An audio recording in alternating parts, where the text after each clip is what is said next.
야담동이에 오신 걸 환영합니다. 항상 건강하시고 좋은 일만 가득하세요.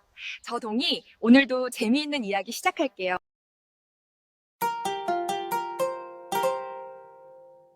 구독과 좋아요는 동이에게 큰 힘이 됩니다. 옛날 옛적 임진왜란이 끝난 뒤 선조 말년의 일이었습니다. 나라 살림은 바닥을 드러냈고 백성들은 여전히 굶주림에 시달렸지요. 강원도 깊숙한 산골은 눈보라가 사나워 길조차 보이지 않았습니다. 고을마다 탐관오리들의 수탈이 극에 달해 있었고 사람들은 혹한 속에서 작은 숨결로 겨우 버티며 살아가고 있었습니다. 설풍이 몰아치는 그해 겨울, 산골 마을에는 말로 다 할 수 없는 절망이 드리워져 있었지요. 그 무렵 27 청년 윤도령은 홀로 산길을 걷고 있었습니다.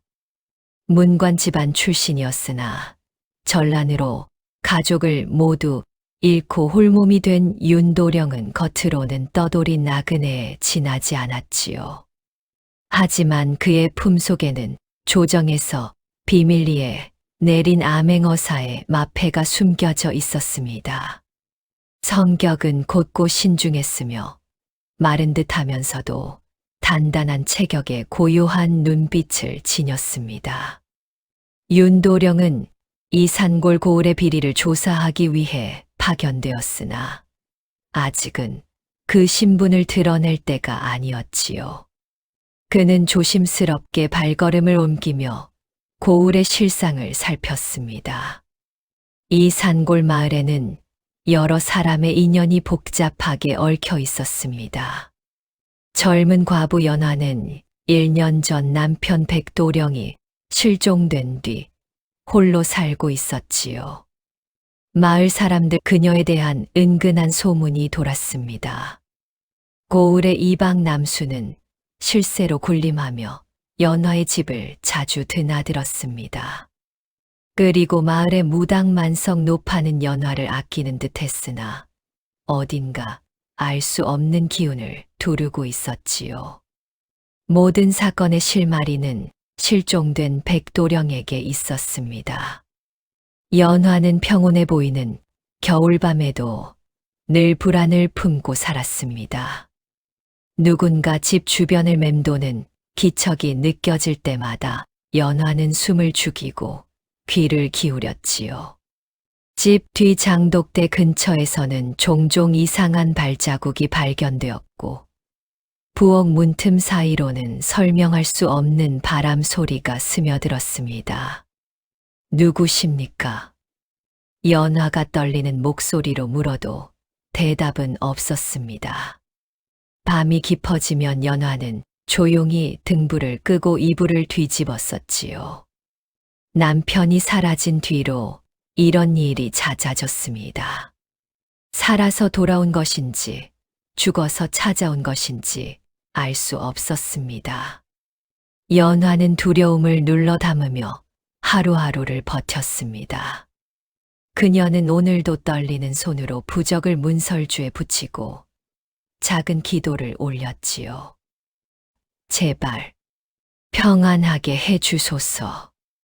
눈보라가 세상을 뒤덮은 어느 밤이었습니다. 윤도령은 길을 잃고 기력이 쇠진한 채 산길을 헤매고 있었지요. 사방이 하얗게 뒤덮인 눈 속에서 그는 간신히 따스한 불빛 하나를 발견했습니다. 연화의 집이었습니다. 윤도령은 얼어붙은 손으로 문을 두드렸습니다. 연화는 낯선 일을 드리기를 망설였지요. 하지만 문틈으로 보이는 초췌한 모습의 마음이 움직였습니다. 들어오시지요. 연화가 문을 열어주는 순간 운명의 수레바퀴가 돌아가기 시작했습니다. 이 작은 선택이 모든 사건의 시작이 될 줄은 아무도 몰랐지요. 연화는 윤도령에게 따뜻한 죽을 내어주고 거친 옷가지를 아궁이에 말렸습니다. 춥지는 않으시지요? 고맙소이다. 은혜를 어찌 갚아야 할지 모르겠소. 윤도령은 감사하며 죽을 받아들었습니다. 하지만 그의 눈은 집 안 곳곳을 살피고 있었지요. 문설주마다 붙은 이상한 부적들, 방 한 구석에 놓인 낡은 장부, 그리고 연화의 불안한 눈빛. 무언가 숨겨진 것이 있었습니다. 연화 역시 낯선 나그네를 경계하고 있었습니다. 그의 옷차림은 초라했으나 말투와 손놀림에서 범상치 않은 기품이 느껴졌지요. 나그네 어르신께서는 어디로 가시는 길이옵니까? 그쵸. 떠도는 몸이오. 두 사람은 서로 조심스러운 눈길을 주고받으며 겨울밤을 넘겼습니다. 밖에서는 눈보라가 더욱 거세게 몰아쳤지요. 밤이 깊어갈 무렵 문 밖에서 누군가 문을 두드렸습니다. 연화야, 내다.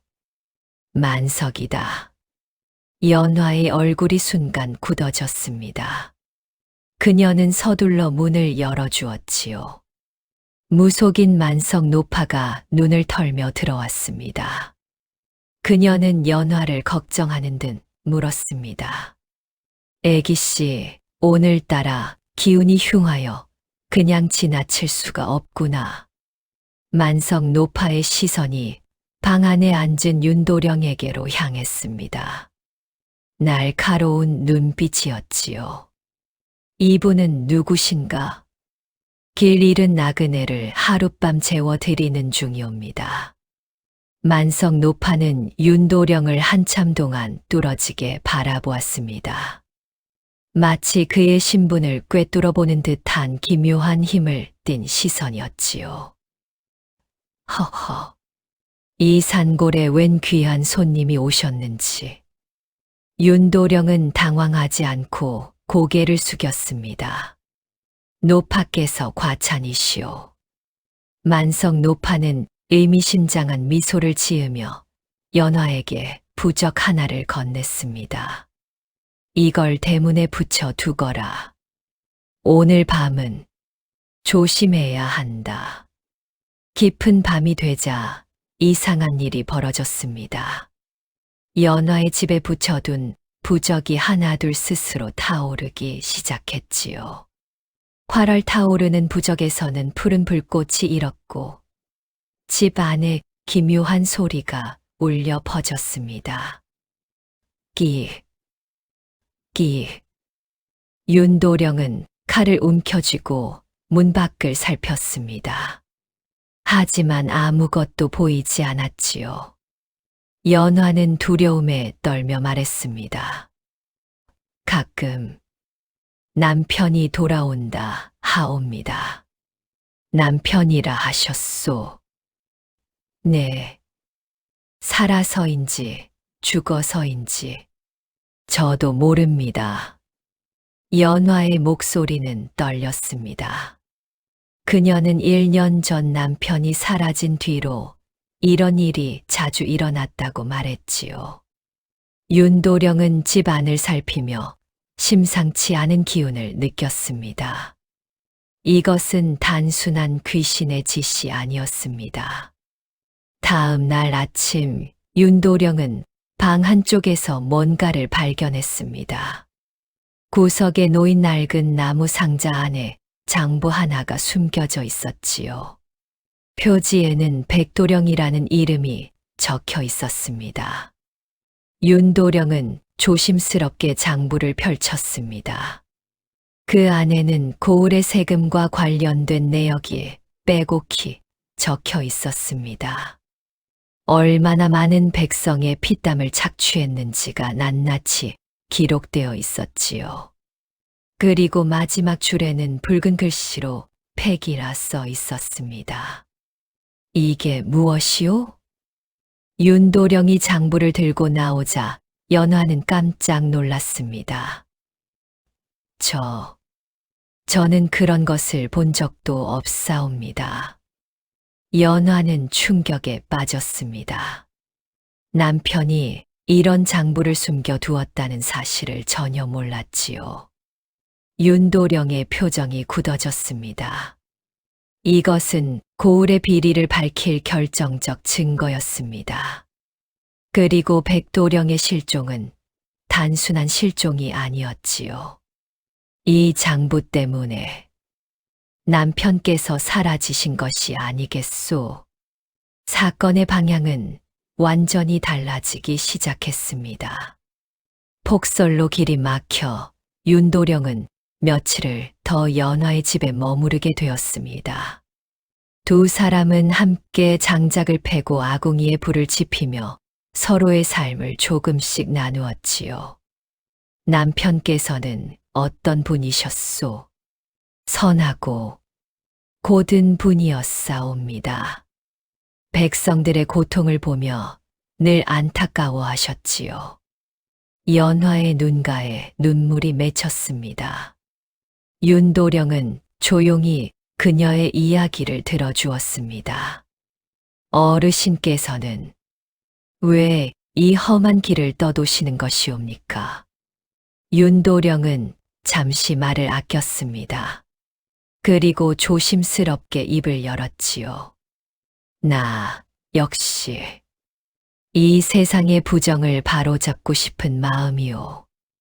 두 사람의 눈빛이 마주쳤습니다.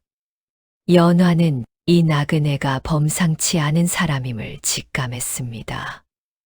저녁이 되자 윤도령은 연화를 위해 마당에 눈을 치웠습니다. 연화는 그런 윤도령을 위해 따뜻한 차를 내어왔지요. 고맙소이다. 아니옵니다. 제가 더 감사하지요. 화롯불 앞에서 두 사람은 서로를 바라보았습니다. 서늘한 겨울밤이었지만 그들의 마음은 조금씩 따뜻해지고 있었지요. 연화의 조심스러운 눈빛과 윤도령의 따뜻한 말이 얼어붙은 겨울을 잠시나마 녹이고 있었습니다. 평화로운 시간은 오래가지 못했습니다. 이튿날 아침 고을 이방 남순이 호위무사들을 이끌고 연화의 집을 급습했지요. 문 열어라. 난폭하게 문을 두드리는 소리에 연화는 창백해졌습니다. 윤도령은 재빨리 장부를 품속에 숨겼습니다. 남순이 들이닥쳤습니다. 그의 얼굴에는 위협적인 표정이 가득했지요. 연화, 내 남편의 행방을 아직도 모른다고 우기는 게냐? 정말 모르옵니다. 저는. 남순은 연화를 윽박질렀습니다. 그러다 방 안에 있는 윤도령을 발견했지요. 이놈은 또 누구냐? 길 잃은 나그네를 재워드린 것뿐이옵니다. 남순의 눈이 날카로워졌습니다. 수상한 떠돌이가 백도령의 아내 집에 머무르고 있다는 것이 마음에 들지 않았지요. 이놈을 끌고 가라. 호위무사들이 윤도령에게 다가왔습니다. 윤도령은 침착하게 말했습니다. 나는 그저 길을 잃은 나그네일 뿐이오. 무슨 죄가 있다고 이러시오? 입 닥치고 따라와. 윤도령은 저항하지 않고 순순히 따라 나섰습니다. 하지만 그의 손은 품속의 마패를 만지작거리고 있었지요. 아직은 때가 아니었습니다. 연화는 남순의 감시 아래 놓이게 되었고 윤도령은 어둠 속으로 사라져야 했습니다. 그날 밤 윤도령은 만석 노파의 도움으로 남순의 소나귀에서 빠져나왔습니다. 이리 오시게. 숨을 곳이 있네. 만석 노파는 윤도령을 산속 깊은 곳으로 안내했습니다. 그곳에는 사람의 손길이 닿지 않은 굴이 있었지요. 여기가 어디요? 백도령이 마지막으로 숨어 있던 곳이네. 윤도령의 심장이 빠르게 뛰었습니다. 굴 안으로 들어서자 피로 얼룩진 옷가지와 문서들이 흩어져 있었습니다. 윤도령은 촛불을 켜고 문서를 살폈습니다. 그 안에는 충격적인 내용이 적혀 있었지요. 백도령은 고을의 세금 착복을 기록하던 설이었습니다. 그는 양심에 따라 모든 비리를 장부에 남겼고 이를 조정해 고발하려 했습니다. 하지만 이방 남순이 이 사실을 알아챘고 백도령을 제거하기로 결심했지요. 그렇다면 백도령은 죽었네. 남순의 손에 만석 노파의 목소리는 쓸쓸했습니다. 그녀는 백도령의 마지막을 지켜본 유일한 증인이었습니다. 하지만 이상하게도 백도령의 홀령이 집 주변을 맴도는 것 같네. 아마도 억울함을 풀지 못해서겠지. 윤도령은 주먹을 불끈 쥐었습니다. 정의는 반드시 실현되어야 했습니다. 윤도령은 더 이상 숨어 있을 수 없다고 결심했습니다. 연화의 고통과 고을 백성들의 억울함을 보며 그는 암행어사로서의 사명을 떠올렸지요. 이제 때가 되었소. 윤도령은 품속에서 마패를 꺼내 들었습니다. 임금이 하사한 그 마패는 달빛 아래서 빛났습니다. 만석 노파가 말했습니다. 위험할 것이네. 남수는 이 고을의 실세이고 그를 따르는 무리도 많네. 그래도 해야 할 일이오. 윤도령의 눈빛은 더 이상 떠돌이 나그네가 아니었습니다. 백성을 지키는 관의 칼이었지요. 연화를 구해야 하오. 그녀는 아무 죄도 없소. 그러면 내가 도울 것이네.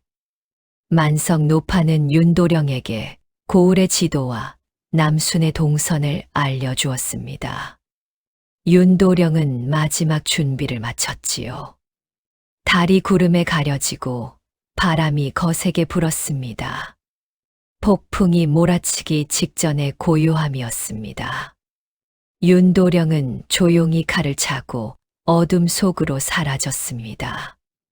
윤도령이 연화를 구하러 향했을 때 뜻밖의 인물이 나타났습니다. 어둠 속에서 비틀거리며 걸어오는 한 남자가 있었습니다. 피투성이가 된 그의 모습은 차마 눈뜨고 볼 수 없을 정도였지요. 누구시오? 윤도령이 칼을 뽑아 들자 남자가 고개를 들었습니다. 나는 백도령이요. 윤도령은 경악했습니다. 죽은 줄 알았던 백도령이 살아 있었던 것입니다. 어찌 살아 계시오? 백도령은 힘겹게 말했습니다. 남순의 칼에 맞았으나 만석 노파께서 구해 주셨소. 그 뒤로 굴에 숨어 지냈소이다. 백도령은 몸을 회복하기 위해 숨어 지냈지만 아내 연화를 보호할 수 없어 괴로워했다고 했습니다. 장부는 찾으셨소. 그러하오. 백도령의 얼굴에 안도의 빛이 스쳤습니다. 그 장부가 고을의 비리를 밝히는 유일한 열쇠요. 부디 연화를 구해 주시오. 윤도령은 고개를 끄덕였습니다. 모든 진실이 밝혀지고 있었습니다. 하지만 남순 이방은 이미 모든 것을 눈치챘습니다. 그는 부하들을 끌고 연화의 집을 포위했지요. 집 안에 홀로 남은 연화는 공포에 떨었습니다. 나와라. 내 남편이 어디 있는지 말하지 않으면 너도 똑같이 만들어주마. 남순의 목소리는 살기로 가득했습니다. 연화는 문을 꽁꽁 걸어 잠그고 떨고 있었지요. 그때 누군가 뒤쪽 창문을 두드렸습니다. 연화, 나다. 백도령이다. 연화는 믿을 수 없다는 표정으로 창문을 열었습니다. 그곳에는 피투성이가 된 남편이 서 있었지요. 서방님, 시간이 없다. 이리 와라. 백도령은 연화의 손을 잡고 뒷산으로 도망쳤습니다. 하지만 남순의 부하들이 이를 발견했지요. 저기다, 쫓아라. 화살이 날아들었고 집에는 불이 붙었습니다. 활활 타오르는 불길 속에서 연화와 백도령은 필사적으로 도망쳤습니다. 윤도령이 그들을 맞이하러 달려왔지만 수적으로 절대 불리한 상황이었습니다.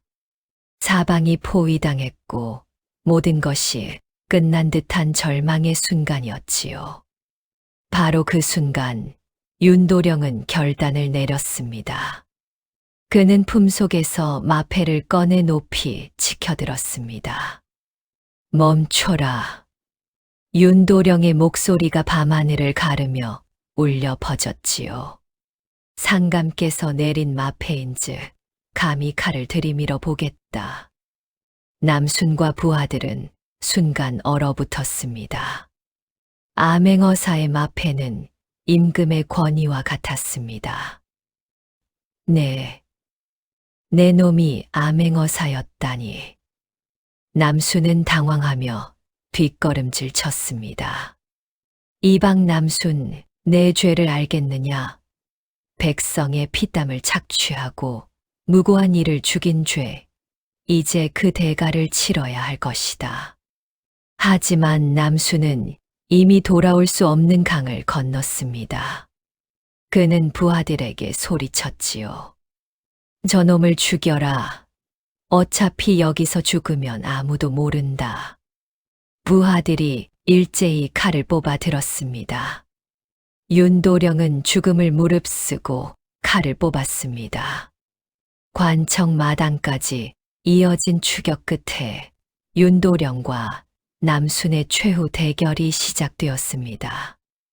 윤도령은 이미 몸에 여러 상처를 입은 상태였습니다. 하지만 그의 눈빛은 흐려지지 않았지요. 남순, 아직도 내 죄를 인정하지 않겠느냐? 암행어사가 어쨌다는 거냐? 여기는 나의 땅이다. 남순은 칼을 휘두르며 덤벼들었습니다. 윤도령은 간신히 막아내며 반격했지요. 두 사람의 칼이 부딪히며 불꽃이 튀었습니다. 그때 백도령이 피를 흘리며 나타났습니다. 남순, 내가 나를 죽이려 했을 때 나는 모든 것을 기록해 두었다. 백도령은 손에 또 다른 문서를 들고 있었습니다. 그것은 남순의 비리를 상세히 적은 증언서였지요. 네, 내 놈이 살아 있었다니. 남순의 얼굴이 창백해졌습니다. 이때 만석 노파가 고을의 백성들을 이끌고 나타났습니다. 수십 명의 백성들이 횃불을 들고 관청을 에워쌌지요. 저 탐관오리를 벌하라. 우리의 억울함을 풀어달라. 백성들의 외침이 밤하늘을 울렸습니다. 남순은 이제 더 이상 도망칠 곳이 없었습니다.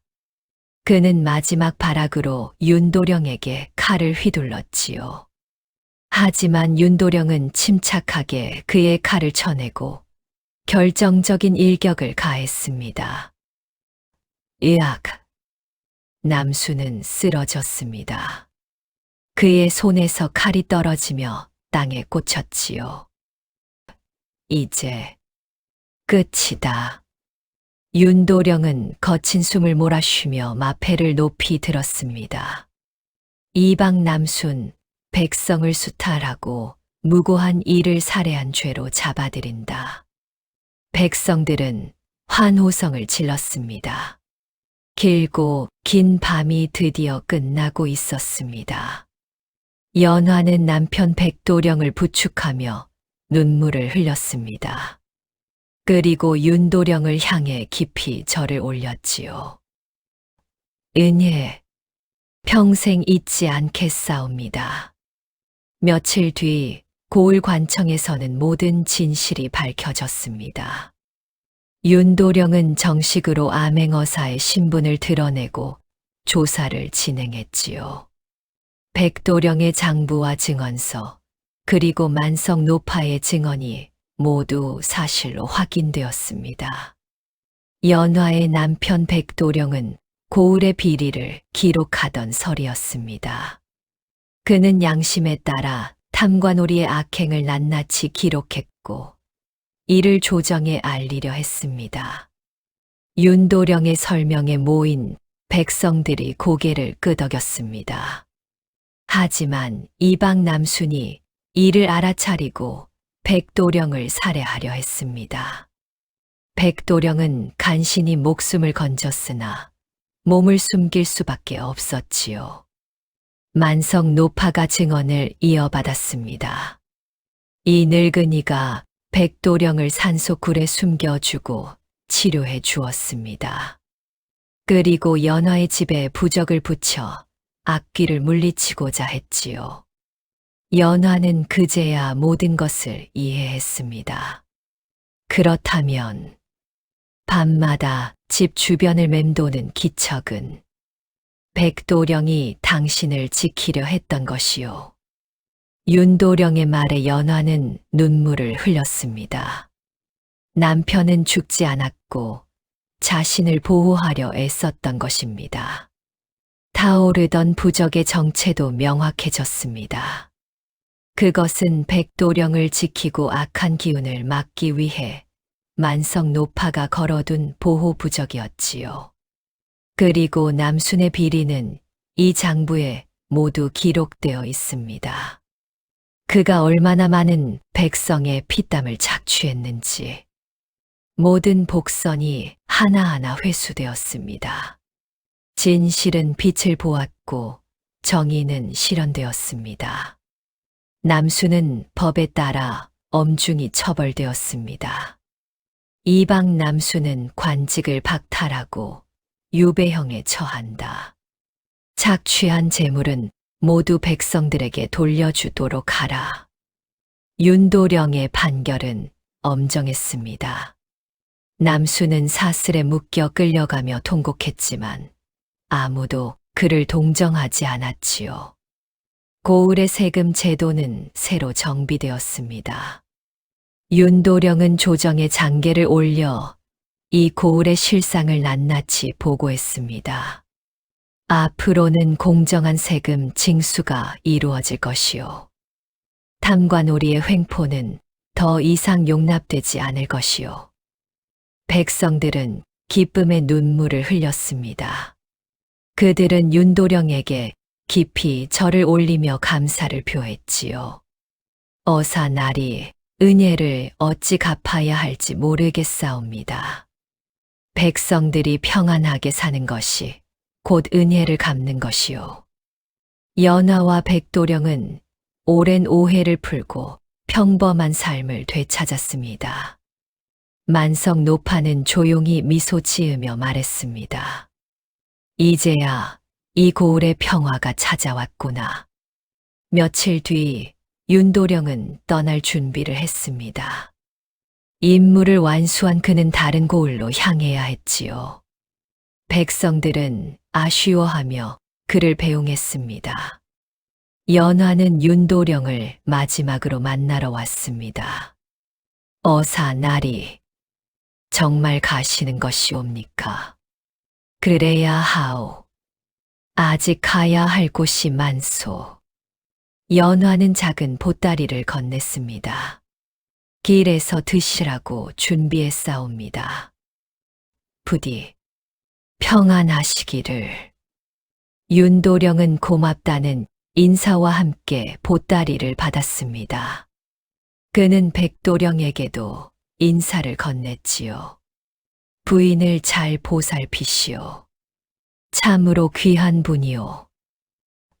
은예, 평생 잊지 않겠사옵니다. 윤도령은 마지막으로 연화의 집 앞 고갯길에서 발걸음을 멈추었습니다. 뒤돌아보니 연화가 서 있었지요. 연화는 조용히 말했습니다. 눈이 녹으면 다시 길이 열리겠지요. 윤도령은 잠시 침묵하다가 따뜻한 미소를 지었습니다. 그러하오. 길은 언젠가 다시 열릴 것이오. 그는 고개를 숙여 인사하고 천천히 걸어갔습니다. 하얀 눈이 내리는 산길을 따라 그의 뒷모습이 점점 멀어져 갔지요. 연화는 그 뒷모습을 오래도록 바라보았습니다. 겨울이 끝나면 다시 만날 인연일까? 아니면 그저 스친 바람처럼 사라질 인연일까? 아무도 알 수 없었습니다. 하지만 분명한 것은 이 겨울의 폭설 속에서 피어난 작은 의리와 정의는 영원히 사람들의 가슴에 남을 것이라는 사실이었습니다. 옛말에 이런 말이 있습니다.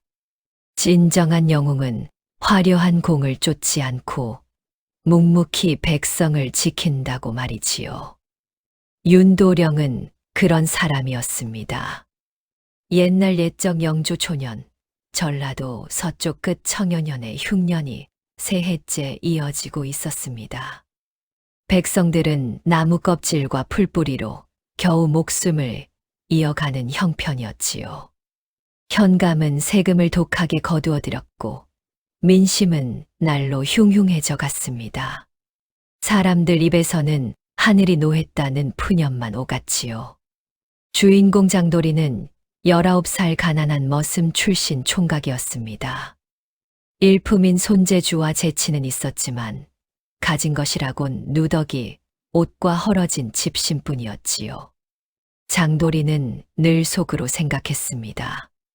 한 번에 팔자가 뒤집히는 수는 없을까 하고 말입니다.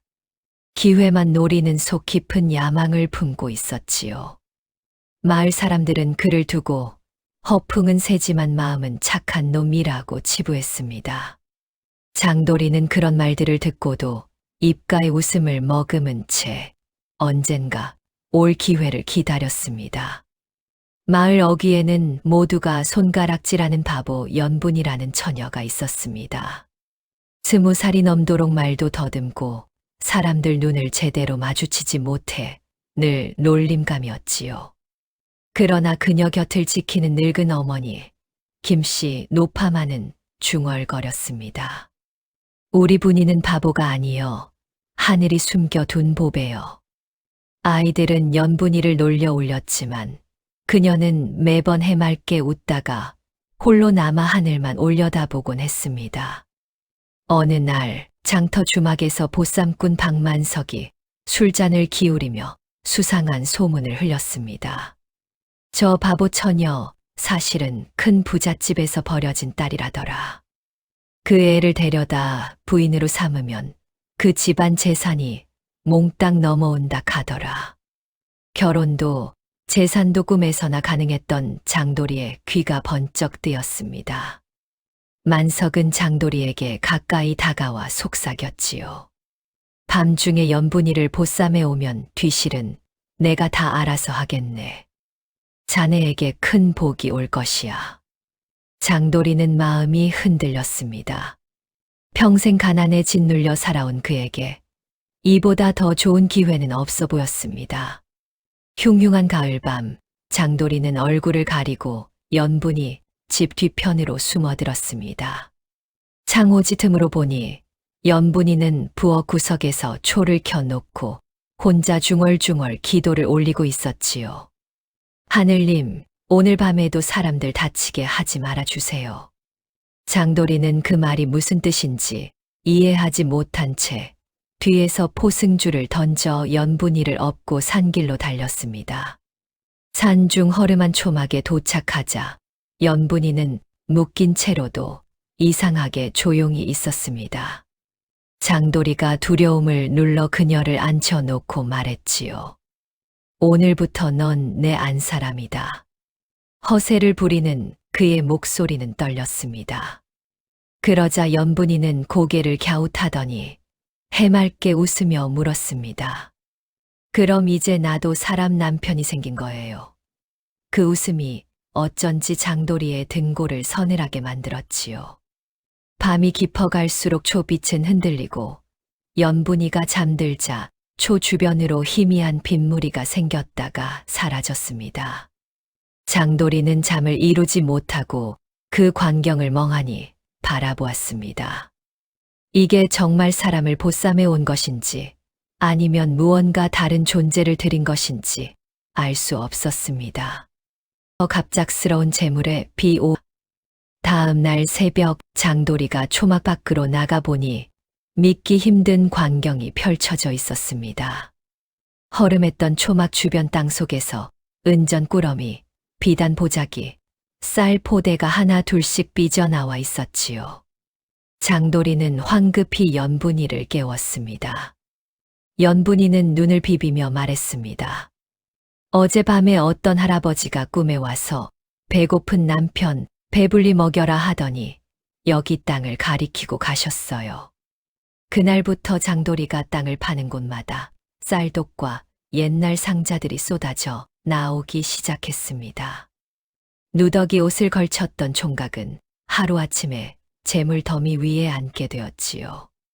장돌이는 떨리는 손으로 은전을 만지작거렸습니다. 이게 정말인가 아니면 꿈인가? 그는 기쁨 반 두려움 반으로 연분이를 바라보았습니다. 연분이는 여전히 멍한 표정으로 하늘만 올려다보고 있었습니다.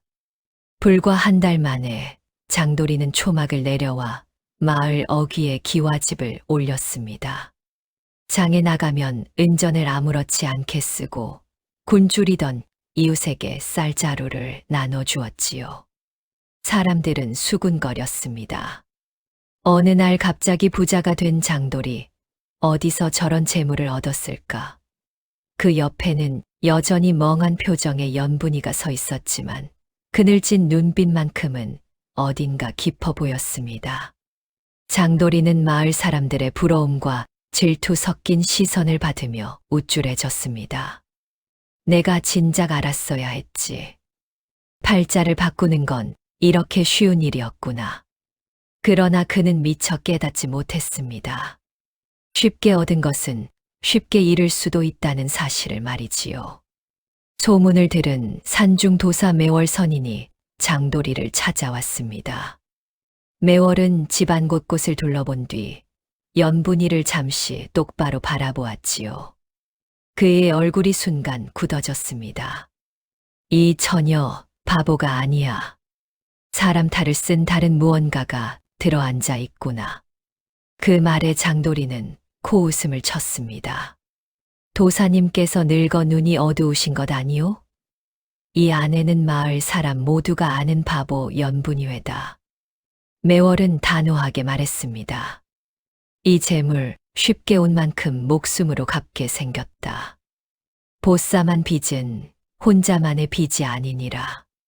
장돌이는 그제야 등골이 서늘해졌습니다. 그러나 이미 손에 쥔 재물과 편안한 생활을 포기할 수 없었지요. 매월 선인은 고개를 저으며 돌아갔고 장돌이는 그날 밤 내내 잠을 이루지 못했습니다. 현감은 갑자기 부자가 된 장돌이를 수상히 여기며 아전 이상필을 시켜 뒷조사를 했습니다.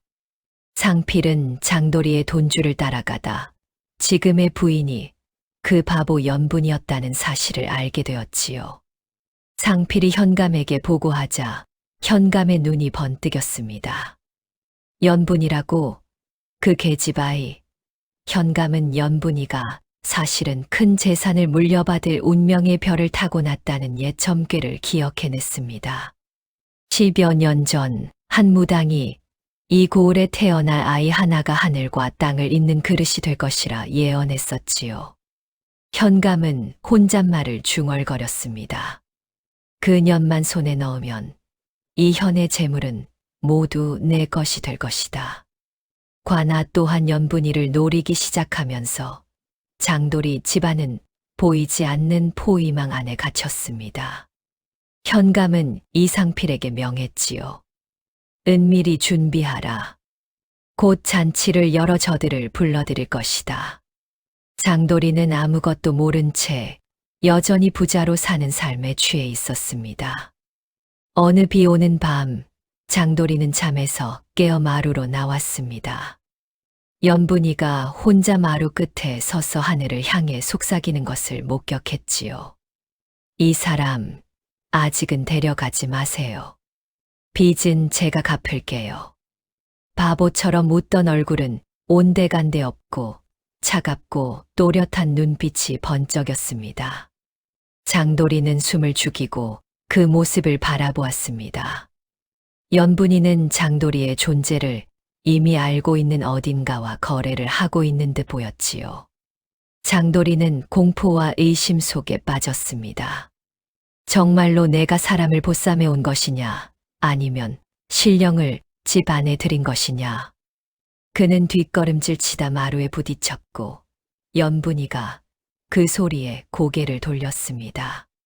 순간 연분이의 눈동자가 다시 멍해지며 평소의 바보 같은 표정으로 돌아왔지요. 아이고 서방님, 왜 밖에 나와 계세요? 감기 드시겠어요?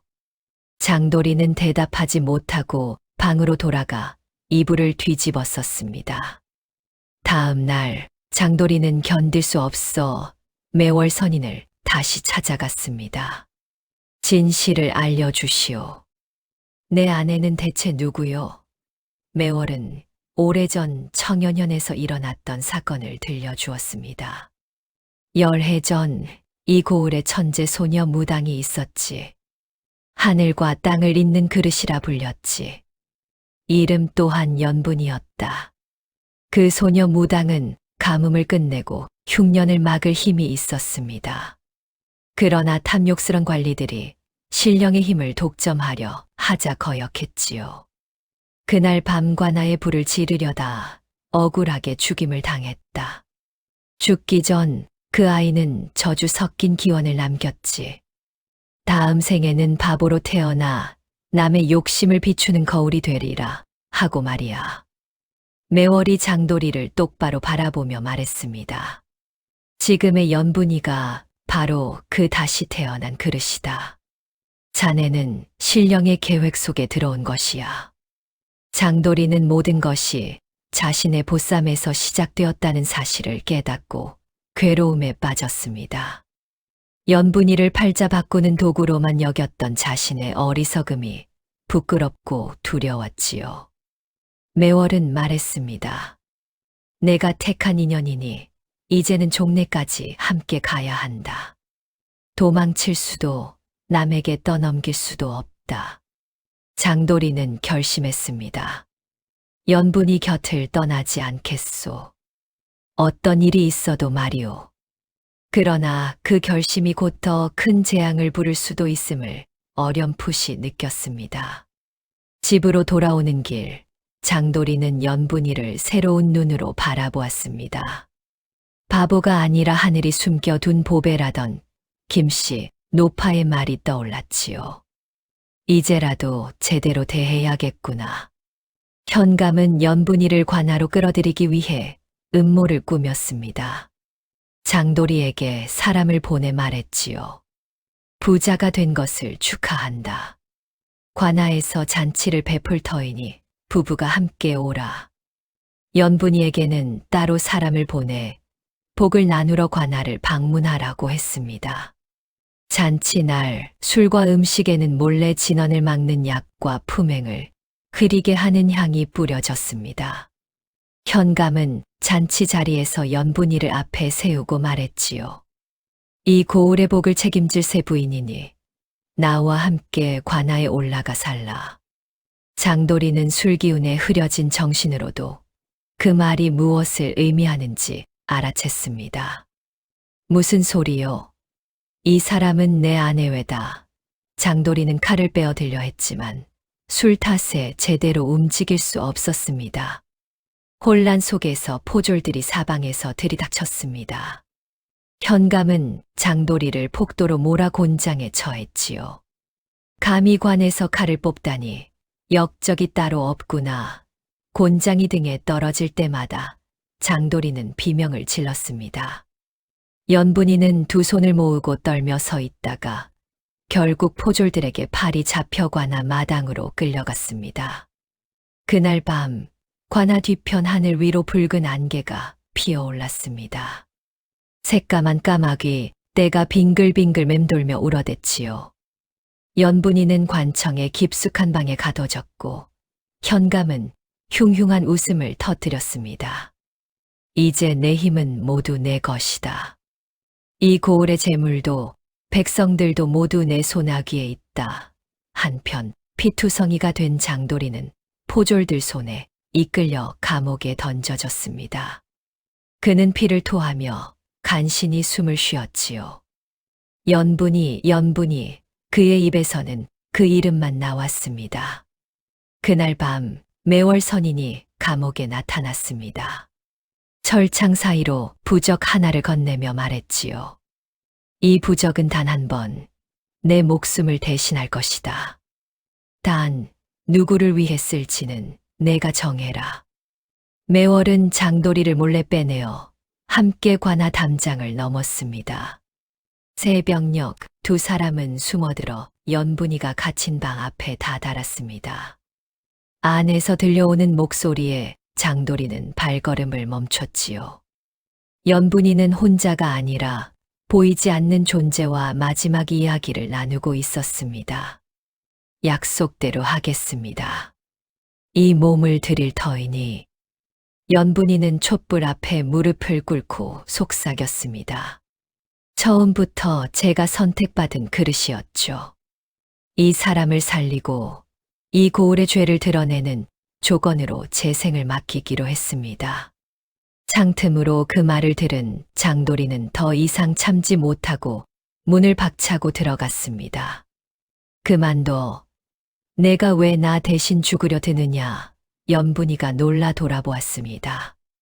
눈가에 눈물이 맺혀 있었지요. 서방님, 여기 왜? 그 순간 현감과 포졸들이 뒤따라 들이닥쳤습니다. 역적놈이 또 나타났구나. 관마당 한복판으로 모두가 끌려 나왔습니다. 매월 선인이 손에 방울과 부적을 들고 나타나 외쳤지요. 이제 진실의 굿판을 벌이겠다. 하늘이시여, 이 땅의 죄를 밝혀 주소서. 하늘에서 천둥이 쳤습니다. 번개가 관마당을 환히 비추었지요. 연분이의 눈동자가 별빛처럼 빛나기 시작했습니다. 그녀의 입에서 낮고 깊은 목소리가 흘러나왔습니다. 오래 기다렸구나. 그것은 연분이의 목소리가 아니었습니다. 죽은 무당 소녀의 홀령이 그녀 몸을 통해 말을 하기 시작한 것이었지요. 포졸들이 겁에 질려 뒷걸음질 쳤고 현감은 창백한 얼굴로 소리를 질렀습니다. 요사한 짓을 그만두지 못할까. 그러나 그 목소리를 하늘의 뜻을 막을 수 없었습니다. 관마당 중앙에 붉은 기운이 소용돌이치며 모여들었고 연분이는 두 팔을 천천히 들어 올렸습니다. 연분이의 입에서 그러나 그녀가 아닌 목소리가 흘러나왔습니다. 청년연 현감과 그 무리는 백성의 피를 빨고 하늘의 뜻을 거슬렀다. 관마당 허공에 10여 년 전의 장면이 펼쳐졌습니다. 어린 무당 연분이가 관아에 끌려와 무릎을 꿇는 모습, 현감이 그 아이에게 백성들의 재산을 빼앗는 일에 신령의 힘을 쓰라고 강요하는 모습, 아이가 거절하자 매를 때리고 결국 칼로 찌르는 장면까지 모두 드러났습니다. 이 현감은 불법으로 세금을 징수하고 백성들의 곡식을 빼앗아 사사로이 팔아넘겼다. 신령의 힘을 독점하려 무고한 아이를 죽였고 그 죄를 덮기 위해 수많은 일을 해쳤다. 포졸과 아전 중 일부는 떨며 무릎을 꿇었습니다. 현감은 발작하듯 소리를 질렀지요. 거짓말이다. 모두 거짓말이다. 그러나 그의 주변의 붉은 손자국들이 하나씩 찍혀가기 시작했습니다. 죽은 이들의 원한이 눈에 보이는 형상으로 드러난 것이었지요. 마침내 상부에서 파견된 감사가 급히 도착해 현감을 결박했습니다. 이 죄인을 잡아라. 모든 사건을 재조사하겠다. 진실은 밝혀졌지만 굿판이 끝나갈 무렵 연분이의 몸은 급격히 쇠약해졌습니다. 별빛처럼 빛나던 눈동자가 서서히 흐려졌지요. 이 몸은 2번이나 같은 빚을 갚을 수 없어요. 그녀는 조용히 장도리에게 기대어 미소 지었습니다. 장도리는 매월이 준 부적을 꺼내 자신이 아니라 연분이의 가슴 위에 올려놓았습니다. 부자가 되는 운명 따위 다 가져가도 좋다. 이 사람만 살려달라. 그러나 부적은 연분이의 피에 젖어 서서히 타들어가며 재가 되어 흩어졌습니다. 신령은 속삭이듯 말했습니다. 택한 인연의 끝은 스스로 감당해야 한다. 장도리는 울부짖었습니다. 안 돼. 연분아, 눈을 떠. 연분이는 그의 뺨을 쓰다듬으며 속삭였지요. 괜찮아요, 서방님. 저는 이미 빚을 다 갚았어요. 서방님도 이제 자유로워요. 그녀의 손이 천천히 떨어졌습니다. 연분이는 마지막 숨을 고르며 장돌이 손을 꼭 잡았습니다. 보쌈해줘서 고마웠어요. 덕분에 한 번쯤은 사람 남편이 생긴 것 같아서 좋았어요. 그녀가 눈을 감자 관마당 하늘 위로 붉은 빛이 퍼지며 멀리 산 위 단풍나무들이 한꺼번에 붉게 타올랐습니다. 마치 그녀를 배웅하는 듯 했지요. 이후 현감 일당은 처벌을 받았고 백성들은 조금이나마 숨을 돌릴 수 있게 되었습니다. 장도리는 모든 재물을 마을에 풀고 혼자 산속으로 들어가 초막을 짓고 살았습니다. 해마다 가을이 되면 그는 산 위 단풍나무 아래에 술 한 잔을 올리며 연분이를 그리워했지요. 사람들은 아직도 청여년 골짜기의 붉은 단풍을 보면 바보 처녀를 보쌈해 부자가 되려다 끝내 사람답게 살기를 택한 총각 이야기를 야담으로 전합니다. 그리고 이렇게 덧붙이지요. 사람을 없이 여기는 자가 진짜 바보요. 욕심을 버린 자가 진짜 부자다. 옛날 옛적 조선 팔도 중 경상도 어느 고을의 대대로 내려온 양반집이 하나 있었습니다. 그 집은 사방 11리 안에서 가장 넉넉한 살림을 자랑했지요. 기와집은 50칸이 넘었고 논밭은 100마지기가 넘었으며 머슴과 하인만 해도 20명이 넘게 딸려 있었습니다. 하지만 이 집에는 근심이 하나 있었습니다. 바로 자식이 없다는 것이었지요. 주인 영감은 40이 넘은 나이였고 마님은 35의 나이였습니다. 두 사람은 혼인한 지 벌써 10년이 넘었지만 아이 울음소리 한 번 나지 않았습니다. 처음 몇 해는 시댁 식구들도 참고 기다렸습니다. 하지만 5년이 지나고 7년이 지나도 기미가 보이지 않자 사람들의 입방아가 돌기 시작했습니다. 종가집인데 대를 이을 자식이 없으니 이를 어쩌나. 마님이 몸이 약한가 보오. 아니, 영감님께서 기운이 없으신 게 아닐까. 마님은 이런 소문을 들을 때마다 가슴이 찢어지는 것 같았습니다. 시어머니는 말은 하지 않았지만 눈빛에서 실망이 묻어났습니다. 시누이들은 만날 때마다 자기 자식 자랑을 늘어놓았지요. 마님은 매일 밤 남몰래 이불을 적시며 빌었습니다. 하늘이시여 저를 불쌍히 여기소서. 제 목숨을 가져가셔도 좋으니 아이 하나만 점지해 주소서. 하지만 하늘은 아무런 대답이 없었습니다. 달은 차고 기울기를 반복했고 계절은 봄에서 여름으로 가을에서 겨울로 흘러갔지만 마님의 배는 여전히 평평했습니다. 영감은 겉으로는 아무렇지 않은 척했지만 밤마다 한숨이 깊어졌습니다. 술을 마시는 날이 잦아졌고 마님을 대하는 말투도 점점 차갑게 변해갔습니다. 그렇게 10년의 세월이 흘렀습니다. 마님은 지푸라기라도 잡는 심정으로 이곳저곳을 찾아다녔습니다. 먼저 마을에서 가장 유명한 절을 찾아가 100일 기도를 드렸습니다. 새벽마다 산을 올라가는 보살께 절을 올렸지요. 하지만 아무 소용이 없었습니다. 그 다음에는 한양에서 내려온다는 명의를 찾아갔습니다. 의원은 마님의 맥을 짚어보더니 고개를 가웃거렸습니다. 몸에는 아무런 이상이 없으십니다. 기혈도 원활하고 자궁도 건강하오. 그럼 어찌하여 아이를 갖지 못하는 것이옵니까? 의원은 난처한 표정을 지으며 말을 흐렸습니다. 그것은 제가 알 수 없는 영역이옵니다. 마지막 희망이 사라지자 마님은 더욱 절망에 빠졌습니다. 그때 집안 하인 하나가 조심스럽게 말했습니다. 마님, 저 고개 너머 무당이 아주 용하다고 소문이 자자하옵니다. 귀신도 쫓고 점도 잘 친다 하옵니다. 마님은 망설였습니다. 양반과 마님이 무당을 부른다는 것은 체면이 깎이는 일이었지요. 하지만 더 이상 물러설 곳이 없었습니다.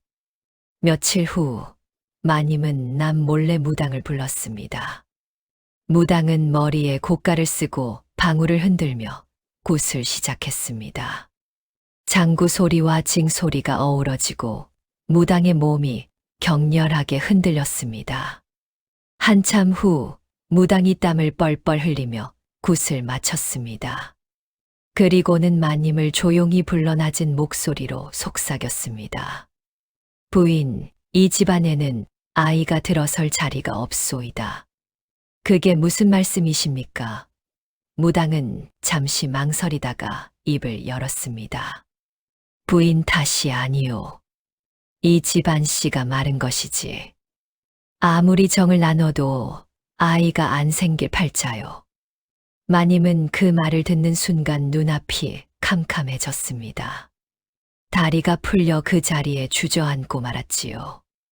무당은 안타까운 눈빛으로 마님을 바라보다가 조용히 물러갔습니다. 그날 밤 마님은 밥상을 물리고 방 안에만 틀어박혀 있었습니다. 영감이 문 밖에서 물었습니다. 마누라, 몸이 불편한가? 아니옵니다. 그저 피곤할 뿐이옵니다. 하지만 마님의 마음속에는 무당의 말이 쇠망치처럼 박혀 있었습니다. 이 집안 씨가 마른 것이지. 그 말은 곧 영감의 문제라는 뜻이었습니다. 하지만 그 누가 감히 양반 나리께 그런 말을 할 수 있겠습니까? 마님은 절망에 빠졌습니다. 3챕터 운명의 빗속 밤 며칠 후 영감은 관아에서 급한 볼일이 생겨 한양으로 떠났습니다. 적어도 한 달은 돌아오지 못할 것이라 했지요. 마님은 텅 빈 사랑채를 바라보며 또다시 한숨을 쉬었습니다. 그날 밤 하늘이 무너질 듯 비가 쏟아지기 시작했습니다. 천둥이 쩍쩍 갈라지고 번개가 하늘을 가르며 번쩍였습니다. 마님은 안채 마루에 앉아 빗줄기를 멍하니 바라보고 있었습니다. 그때 마당에서 무언가 움직이는 그림자가 보였습니다. 자세히 보니 머슴 칠돌이가 비를 맞으며 장작을 옮기고 있었습니다. 칠돌이는 20대 중반의 건장한 청년으로 3년 전 이 집에 들어와 성실하게 일하던 머슴이었지요. 칠돌이는 옷이 흠뻑 젖어 몸을 부들부들 떨고 있었습니다. 마님은 측은한 마음이 들었습니다. 칠돌아, 이 밤중에 무엇을 하느냐? 칠돌이가 깜짝 놀라 고개를 들었습니다. 아, 마님. 송구하옵니다. 내일 새벽 불을 지펴야 하는데 장작이 다 떨어져서 옮기는 중이옵니다.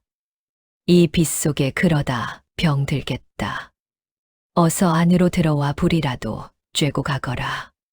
칠돌이는 난처한 표정을 지었습니다.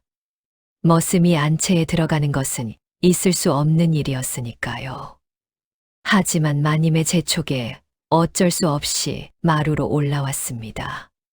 마님은 화로에 숯불을 피워 칠돌이 앞에 놓아주었습니다. 칠돌이는 몸을 녹이며 조심스럽게 말했습니다. 마님의 은혜 잊지 않겠나이다. 괜찮다. 사람이 어찌 이런 날 밖에 있을 수 있겠느냐. 잠시 침묵이 흘렀습니다. 빗소리만 요란하게 들렸지요. 마님은 문득 칠돌이에게 물었습니다. 칠돌아, 너는 장가를 들었느냐? 아니옵니다, 마님. 몸 하나 건사하기도 어려운데 어찌 장가를 들겠습니까?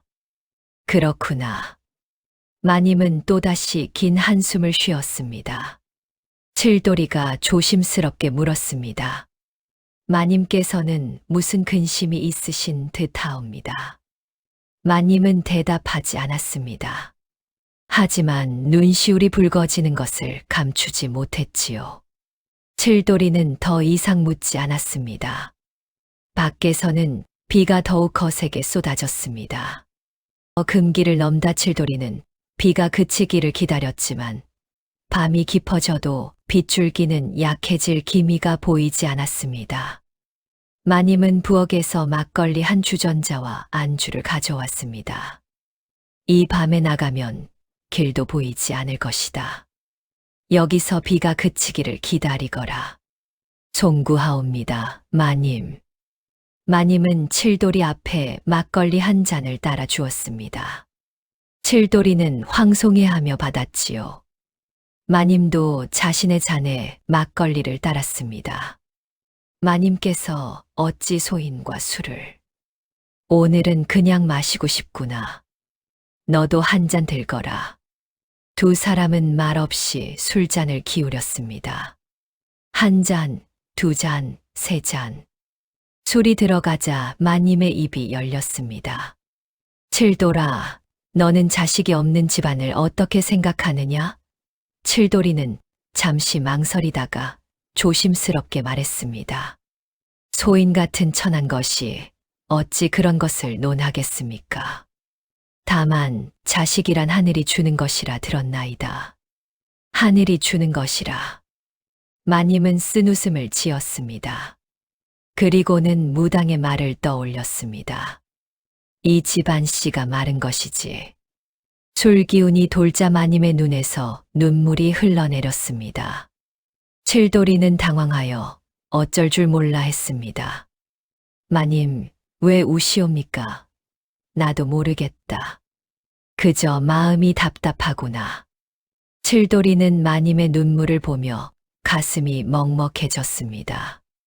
평소에 늘 의젓하고 엄숙하던 마님이 이렇게 나약한 모습을 보이는 것은 처음이었지요.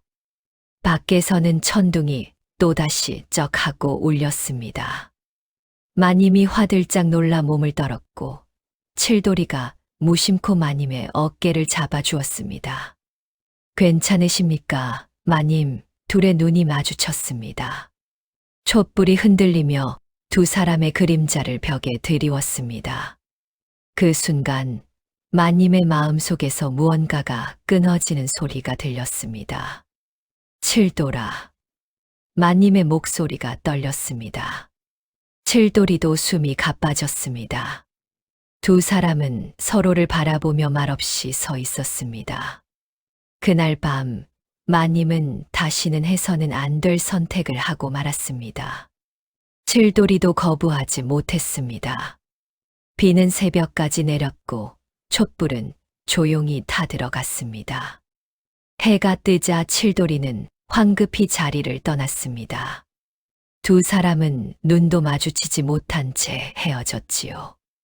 마님은 혼자 남아 무너지듯 주저앉았습니다. 내가 무슨 짓을 한 것이냐.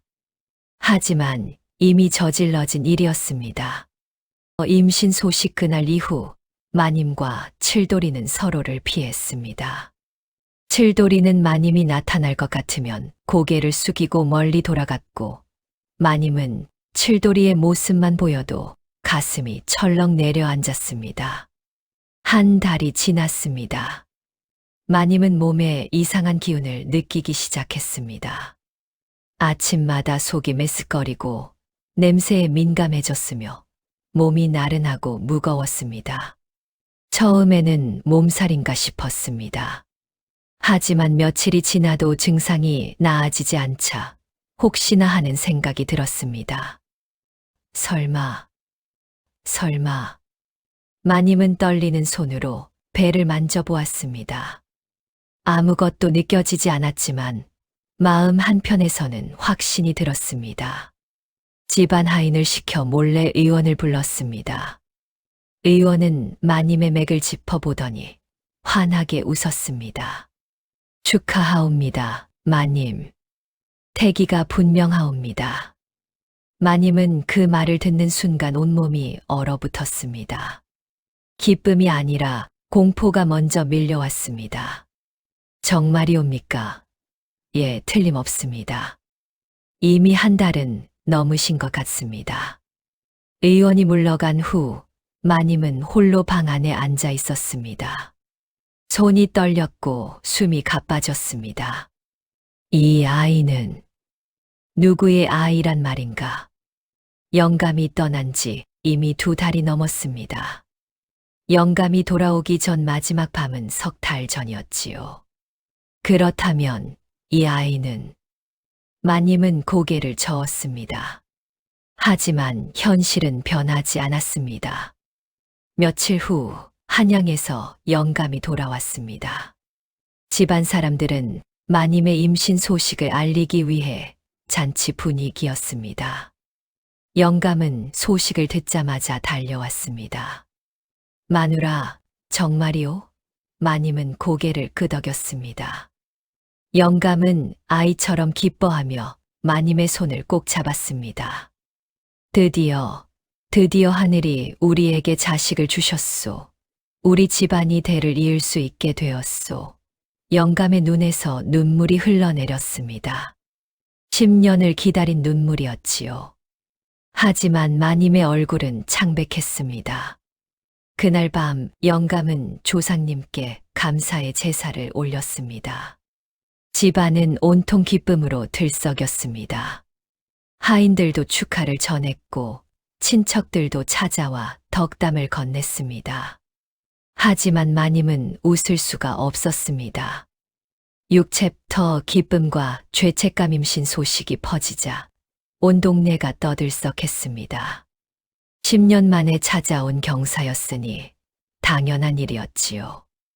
이웃 양반들이 찾아와 축하를 전했고 친척들은 집안의 경사를 함께 기뻐했습니다. 시어머니는 그동안의 냉랭한 태도가 무색하게 마님을 극진히 대했습니다. 며느리, 몸조리 잘해야 한다.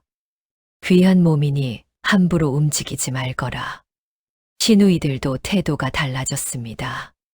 전에는 은근히 무시하던 그들이 이제는 마님을 극진히 모셨지요.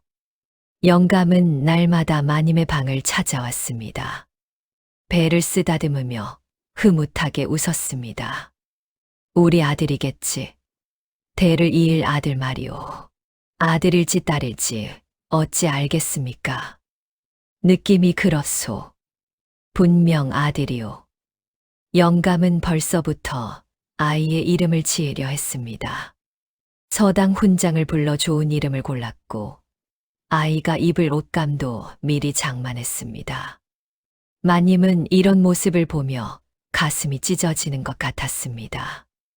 영감이 배를 쓰다듬을 때마다 마님의 마음속에서는 목소리가 들려왔습니다. 이 아이는 당신의 핏줄이 아니다. 밤마다 악몽을 꾸었습니다. 아이가 태어나자마자 모두가 칠돌이를 가리키며 소리치는 꿈이었습니다. 저놈의 자식이다. 종가집 자손이 천한 머슴의 피를 이었구나. 마님은 식은땀을 흘리며 깨어났습니다.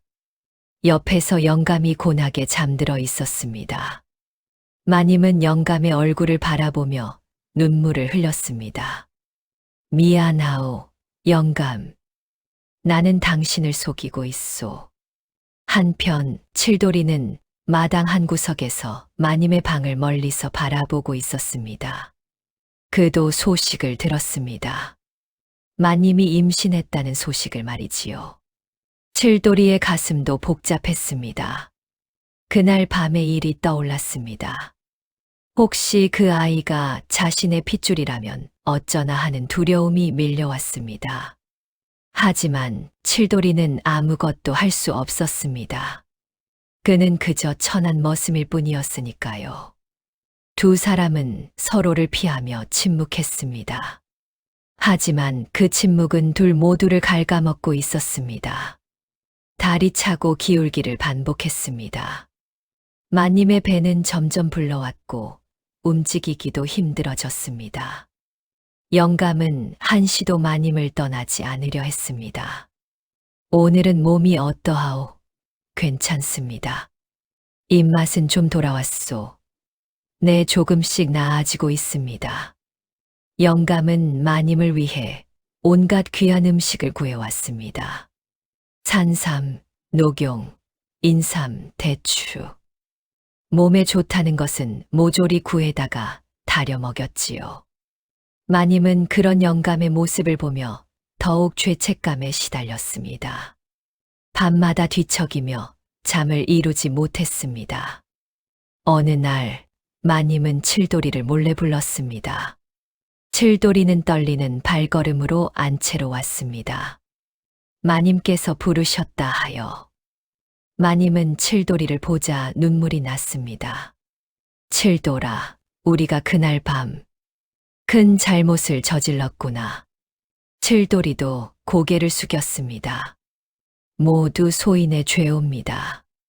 소인이 감히 분수를 넘었나이다. 아니다. 내가 먼저 그런 상황을 만들었다. 이 모든 것은 내 탓이다. 두 사람은 한참을 말없이 서 있었습니다. 마님이 다시 입을 열었습니다. 칠돌아, 이 아이가 태어나면 만약 마님. 칠돌이가 마님의 말을 끊었습니다. 소인은 아무것도 모르겠나이다. 그날 밤도 기억하지 않겠나이다. 이 아이는 영감님의 자식이옵니다. 그것만이 진실이옵니다. 마님은 칠돌이의 눈을 바라보았습니다. 그의 눈에는 결연한 의지가 서려 있었습니다. 고맙다, 칠돌아. 송구하옵니다, 마님. 칠돌이는 조용히 물러났습니다. 그날 이후 두 사람은 다시는 만나지 않았습니다. 세월은 흘러 9달이 지났습니다. 마님의 배는 이제 곧 터질 것처럼 불러 있었습니다. 영감은 벌써부터 산파를 대기시켜 놓았습니다. 곧 우리 아들을 만나게 되겠소. 영감의 목소리는 기쁨으로 가득했습니다. 하지만 마님의 얼굴에는 두려움이 서려 있었습니다. 제발, 제발 영감을 닮았기를. 마님은 속으로 간절히 빌었습니다. 어느 봄날 새벽, 마님이 진통을 느끼기 시작했습니다. 산파가 급히 불려왔고 집안은 순식간에 긴장감으로 가득 찼습니다. 마님의 신음 소리가 방 밖까지 들려왔습니다. 영감은 마루를 서성이며 초조하게 기다렸습니다. 마누라, 힘을 내시오. 산파의 목소리가 들렸습니다. 조금만 더 힘을 주십시오. 머리가 보입니다. 진통은 오래 계속되었습니다. 해가 중천에 떴을 무렵 드디어 아이의 울음소리가 터져 나왔습니다. 으앙, 으앙. 영감은 벌떡 일어섰습니다. 아들이요? 아들을 낳았소. 잠시 침묵이 흘렀습니다. 산파가 아이를 받아들고 씻기기 시작했습니다. 그런데 이상했습니다. 산파의 손이 멈췄고 얼굴이 굳어졌습니다. 산파, 무슨 일이오? 영감이 조급하게 물었습니다. 산파는 아이를 천천히 들어 올렸습니다. 그리고는 아이의 얼굴을 자세히 들여다보았습니다. 마님이 힘없는 목소리로 물었습니다. 아이가 어떻습니까? 건강한 사내아이옵니다만. 산파의 목소리가 떨렸습니다. 그런데 이상한 것이 무엇이 이상하단 말이오? 영감의 목소리가 날카로워졌습니다. 산파는 조심스럽게 말했습니다. 저 영감님을 꼭 닮은 줄 알았는데 아무리 봐도. 산파는 말을 잇지 못했습니다. 대신 창밖을 힐끗 보았습니다. 마침 칠돌이가 마당에서 장작을 나르고 있었습니다. 아무리 봐도 저 머슴 칠돌이와 판박이입니다요. 그 순간 방 안의 공기가 얼어붙었습니다. 마님의 얼굴이 새하얗게 질렸고 영감은 굳은 표정으로 아이를 내려다보았습니다. 짙은 눈썹, 넓은 이마, 툭 튀어나온 광대뼈, 두툼한 입술. 칠돌이의 얼굴과 너무나 똑같았습니다. 영감은 아무 말도 하지 않았습니다. 그저 묵묵히 아이를 바라볼 뿐이었습니다. 산파는 눈치를 보며 아이를 마님의 품에 안겨주었습니다. 마님은 아이를 안고 눈물을 흘렸습니다. 그것이 기쁨의 눈물인지 슬픔의 눈물인지 아무도 알 수 없었습니다. 문 밖에 서 있던 칠돌이는 아이의 울음소리를 들으며 가슴이 철렁 내려앉았습니다.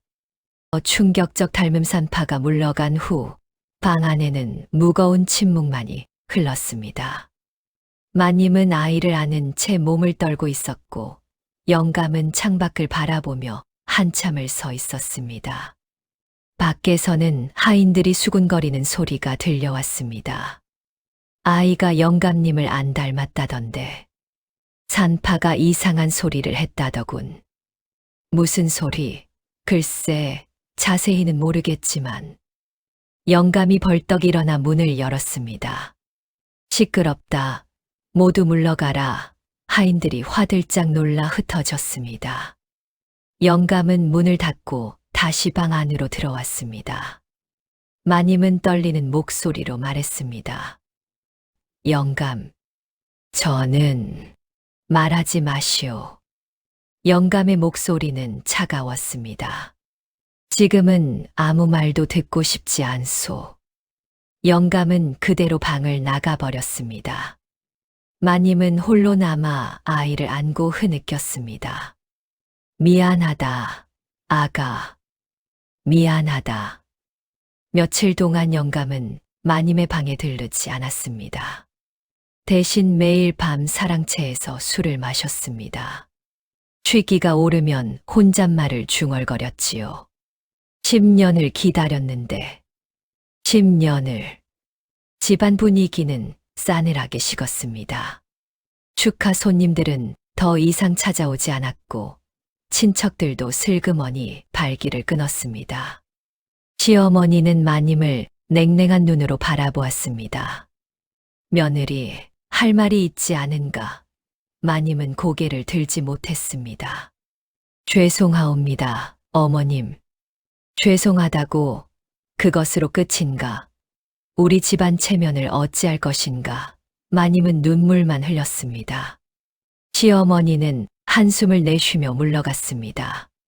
칠돌이는 마당 한쪽에서 이 모든 것을 지켜보았습니다. 그는 자신이 큰 죄를 저질렀다는 것을 알았습니다. 하지만 어찌할 도리가 없었습니다. 아이는 건강하게 자랐습니다. 마님의 젖을 먹고 잠을 자고 울었습니다. 하지만 아이의 얼굴을 볼 때마다 모두가 칠돌이를 떠올렸습니다. 그렇게 열흘이 지났습니다. 영감은 열흘 동안 한 번도 아이를 안아보지 않았습니다. 마님이 아이를 데리고 찾아가도 고개를 돌려버렸지요. 영감, 아이를 한 번만이라도 안아주십시오. 내 품에 안길 아이가 아니오. 영감, 나가 주시오. 당신 얼굴을 보기가 괴롭소. 마님은 울며 물러났습니다. 어느 날 밤, 영감이 마침내 마님을 불렀습니다. 상 위에는 술병이 놓여 있었습니다. 마누라, 앉으시오. 마님은 떨리는 다리로 영감 앞에 앉았습니다. 영감은 술잔을 채우며 말했습니다. 나는 바보가 아니오. 영감. 10년 동안 아이가 없다가 갑자기 임신을 했소. 그것도 내가 한 달 이상 집을 비운 사이에 말이오. 영감의 목소리는 침착했지만 그 속에는 분노가 끓고 있었습니다. 처음에는 기적이라 생각했소.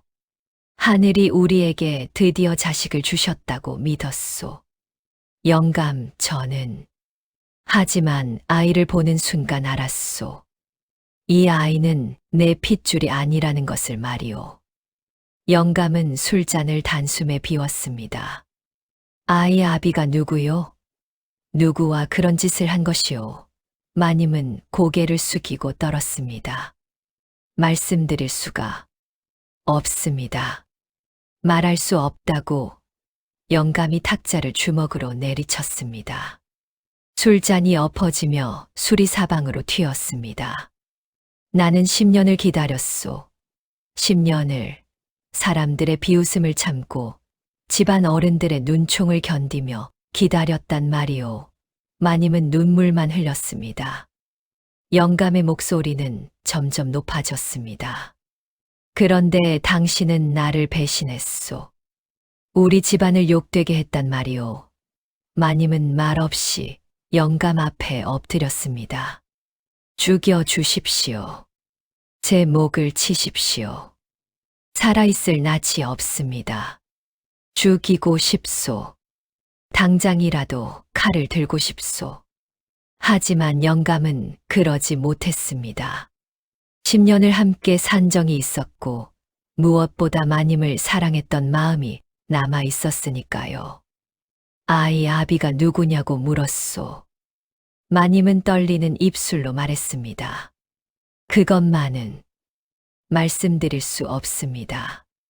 그 순간 밖에서 인기척이 들렸습니다. 문 밖에서 그 모든 대화를 듣고 있던 사람이 있었습니다. 바로 칠돌이었습니다. 그는 마님의 눈물 섞인 목소리를 듣자 더 이상 참을 수가 없었습니다. 칠돌이는 잠시 망설이다가 결심했습니다. 마님이 혼자 모든 죄를 뒤집어쓰게 둘 수는 없었습니다. 칠돌이는 깊게 숨을 들이쉬고 문을 두드렸습니다. 누구냐? 영감의 화난 목소리가 들렸습니다.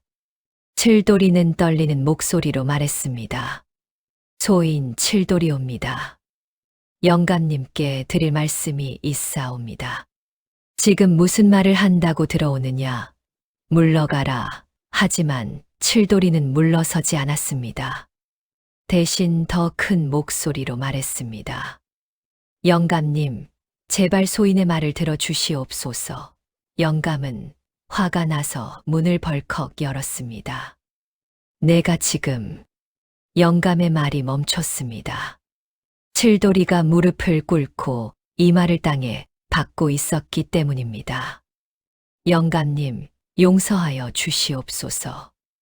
무엇을 용서하란 말이냐? 칠돌이는 고개를 들지 못한 채 말했습니다.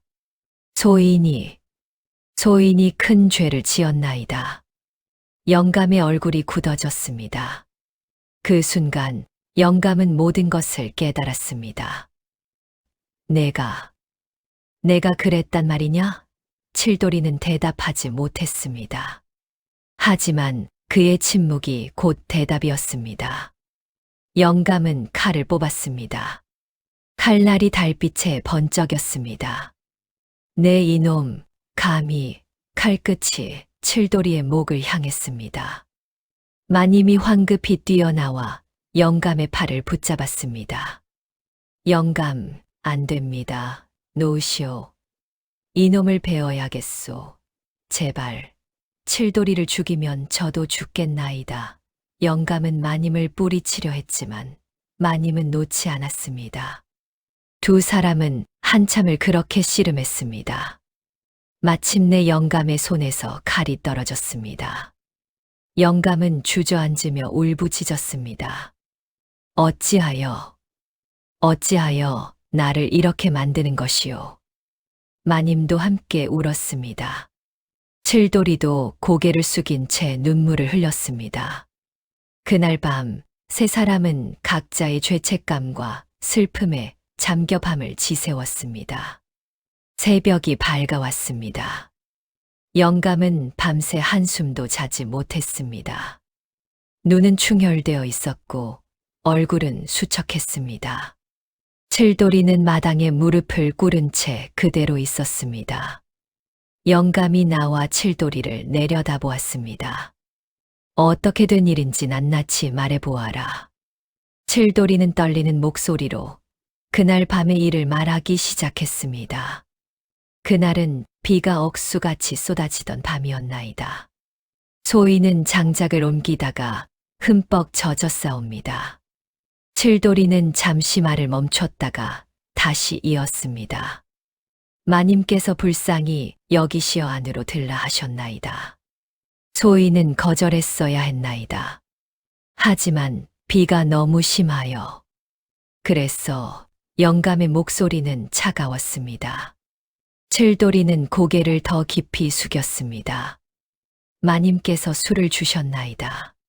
소인은 감히 마실 수 없다 했으나 마님께서 권하셔서 변명하지 마라. 결과만 말하라. 칠돌이는 울먹이며 말했습니다. 술에 취하고 그날 밤 외로움이 엄습하여 소인이 분수를 넘었나이다. 내가 먼저 손을 댔단 말이냐? 칠돌이는 잠시 망설였습니다. 사실은 마님이 먼저였습니다. 하지만 칠돌이는 거짓말을 했습니다. 예, 소인이 먼저 넘지 말아야 할 선을 넘었나이다. 방 안에서 마님이 소리쳤습니다. 아닙니다. 칠돌이가 거짓말을 하고 있습니다. 마님이 뛰어나왔습니다. 영감, 제가 먼저였습니다. 제가 칠돌이를 유혹했습니다. 마님, 칠돌이가 다급하게 말을 막으려 했지만 마님은 계속했습니다. 무당이 말했습니다. 이 집안 씨가 말랐다고 말입니다. 저는 그 말에 절망했고 그날 밤 정신이 나가 있었습니다.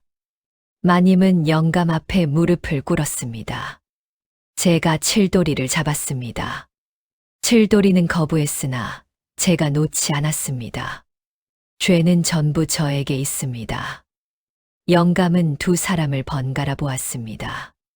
둘 다 자신이 죄인이라고 우기고 있었습니다. 그만하라.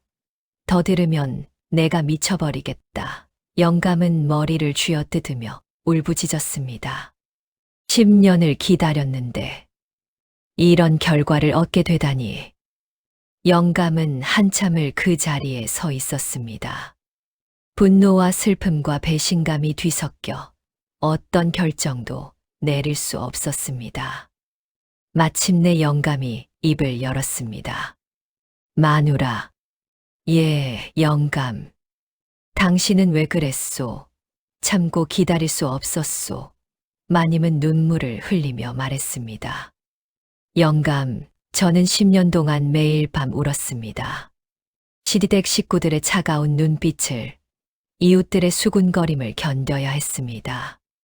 마님의 목소리가 떨렸습니다. 무당이 영감의 씨가 말았다 했을 때 저는 절망했습니다. 아무리 기다려도 소용이 없다는 생각이 들었습니다. 그래서 다른 남자와 관계를 맺었단 말이오? 마님은 고개를 숙였습니다. 변명의 여지가 없습니다. 단 한 번의 실수였으나 그것으로 모든 것이 끝나버렸습니다. 영감은 쓴웃음을 지었습니다. 단 한 번의 실수라. 그 한 번이 우리 집안을 망쳤소. 영감은 하늘을 올려다보았습니다. 나는 당신을 사랑했소. 10년 동안 자식이 없어도 당신과 함께하는 것만으로 행복했소. 마님은 흐느꼈습니다. 저도 영감을 사랑했습니다. 사랑했다면 어찌 배신할 수 있었소? 마님은 대답하지 못했습니다. 영감의 말이 맞았기 때문입니다. 영감은 마님을 오랫동안 바라보았습니다. 그리고는 조용히 말했습니다. 이제 당신 얼굴을 볼 수가 없소. 당신을 보면 그날 밤이 떠오르고 배신당한 마음이 되살아나오. 영감. 하지만 당신을 내칠 수도 없소.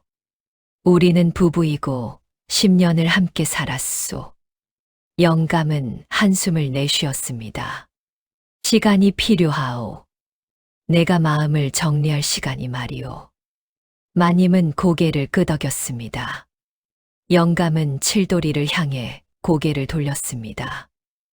너는 칠도리가 벌떡 엎드렸습니다. 영감님, 소인을 죽여 주시옵소서. 살아있을 자격이 없나이다. 영감은 길게 침묵했습니다. 14챕터 남편의 결단. 영감은 칠도리를 내려다보며 한참을 생각했습니다.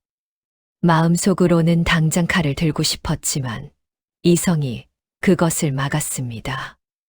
이놈을 죽이면 무엇이 달라지겠는가? 이미 일어난 일을 되돌릴 수는 없지 않은가? 영감은 깊은 한숨을 내쉬며 말했습니다. 칠도라.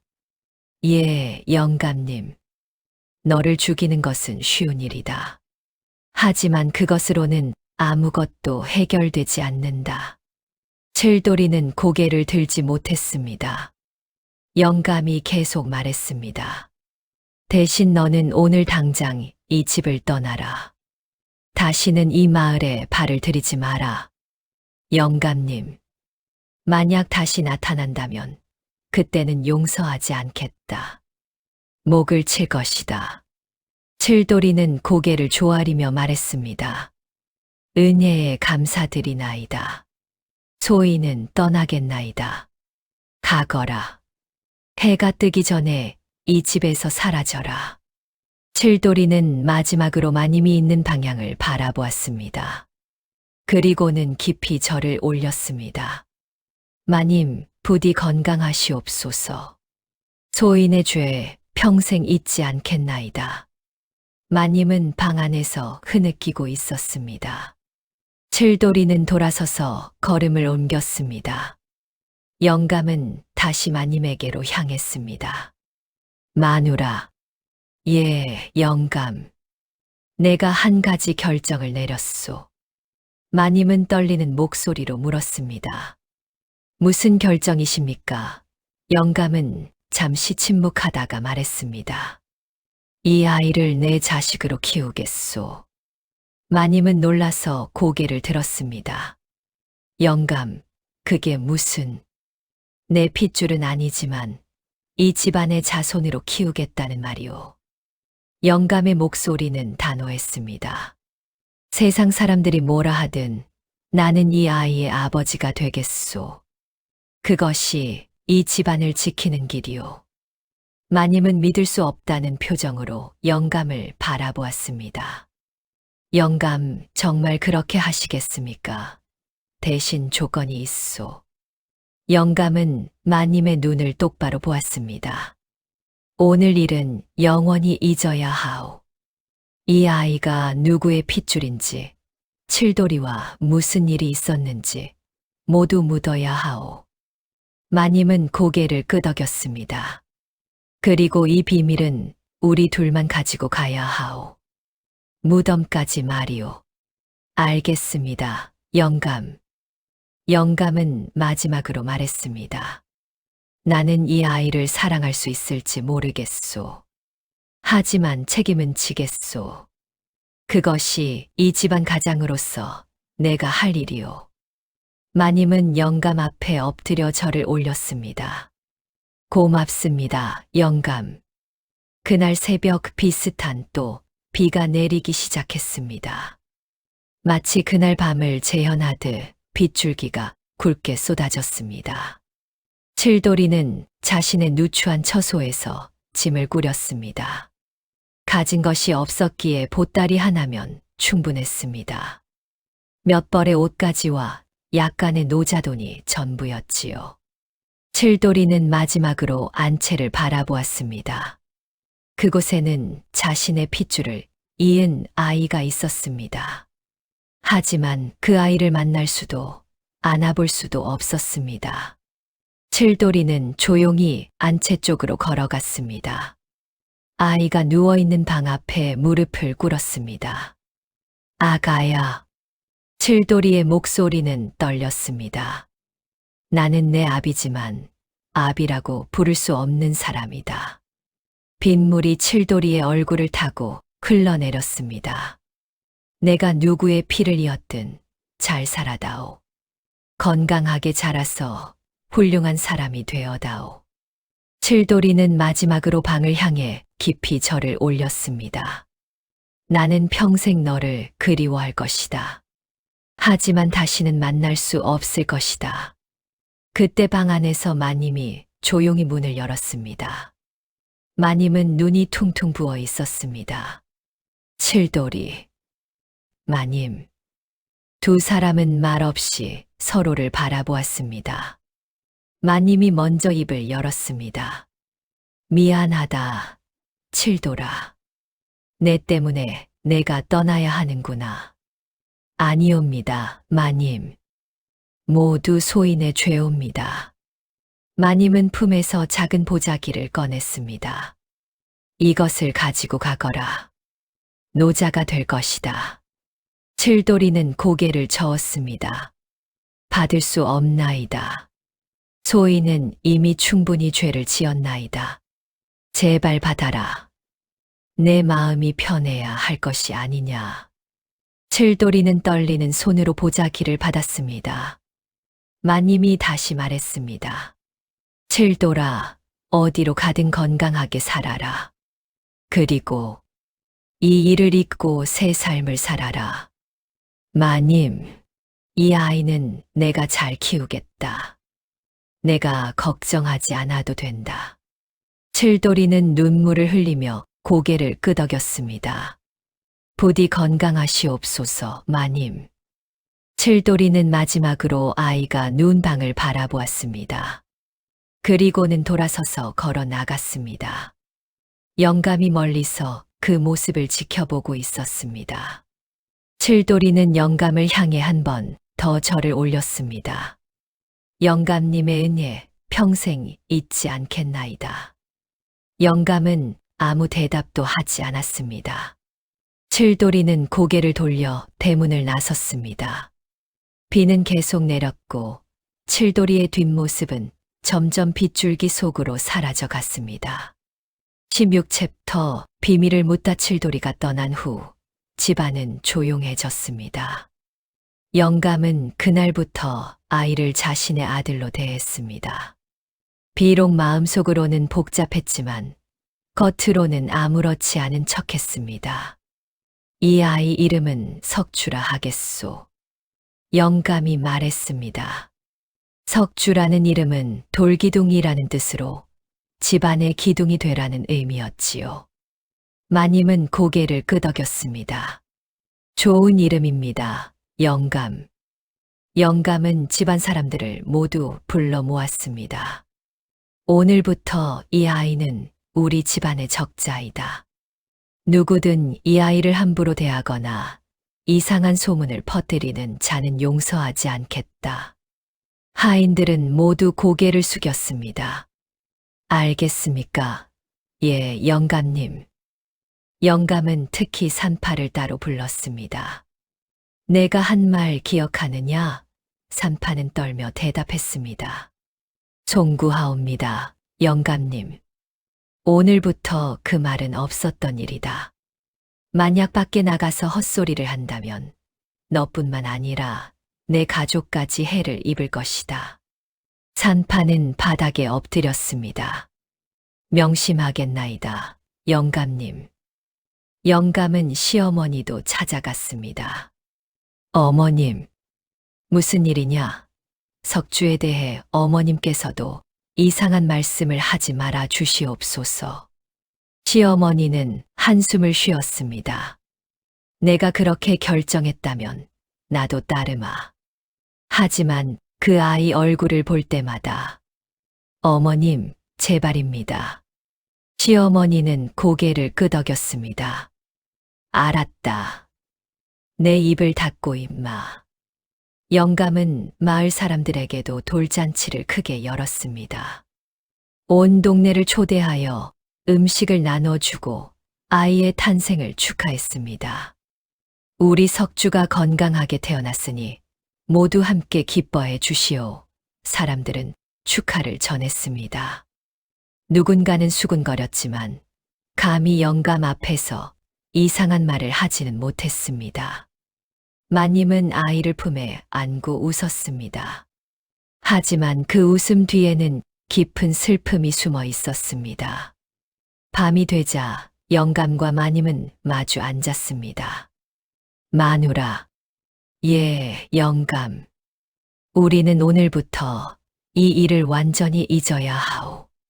석주는 내 아들이고 칠돌이는 처음부터 없던 사람이오. 알겠습니다, 영감. 앞으로 다시는 그날 밤 이야기를 꺼내지 맙시다. 우리 둘 다 말이오. 마님은 눈물을 참으며 고개를 끄덕였습니다. 예, 영감. 약속하겠습니다. 그렇게 비밀은 깊이 묻혔습니다. 세월의 흐름, 세월은 빠르게 흘렀습니다. 석 달이 지나고 1년이 지나고 3년이 흘렀습니다. 석주는 건강하게 자랐습니다. 걸음마를 떼고 말을 배우고 뛰어다니기 시작했습니다. 아이의 웃음소리가 집안을 가득 채웠지요. 영감은 석주를 대할 때마다 복잡한 심정이었습니다. 아이를 볼 때마다 칠돌이의 얼굴이 떠올랐기 때문입니다. 하지만 영감은 최선을 다해 아버지 노릇을 했습니다.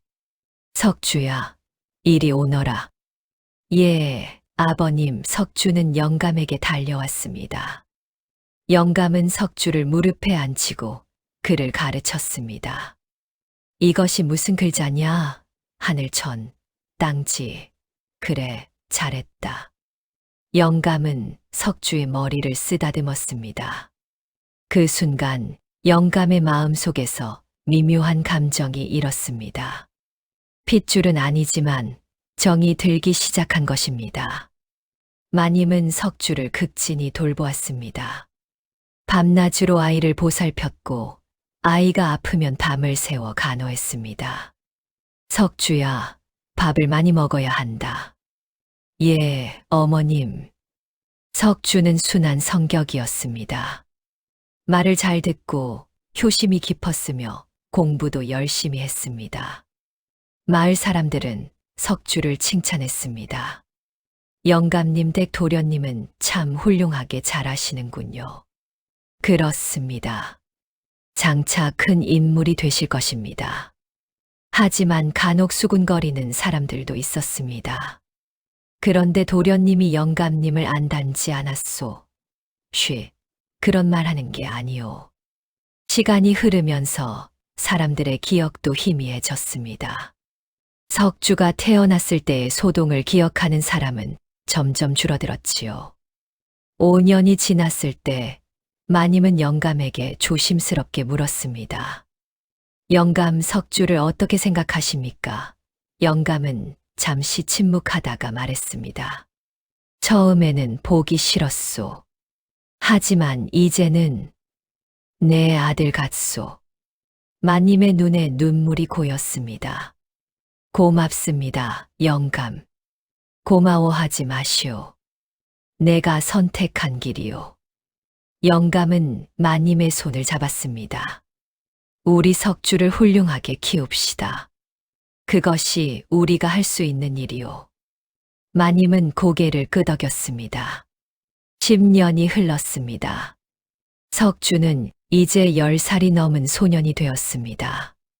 아이의 성장 석주는 15세가 되었을 때 마을에서 가장 총명한 젊은이로 소문이 났습니다. 서당에서 공부할 때는 늘 으뜸이었고 효심도 깊었으며 예의도 바르게 갖추었습니다.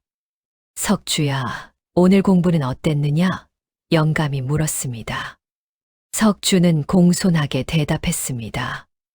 논어 한 편을 더 배웠습니다. 아버님. 그래? 들려보거라.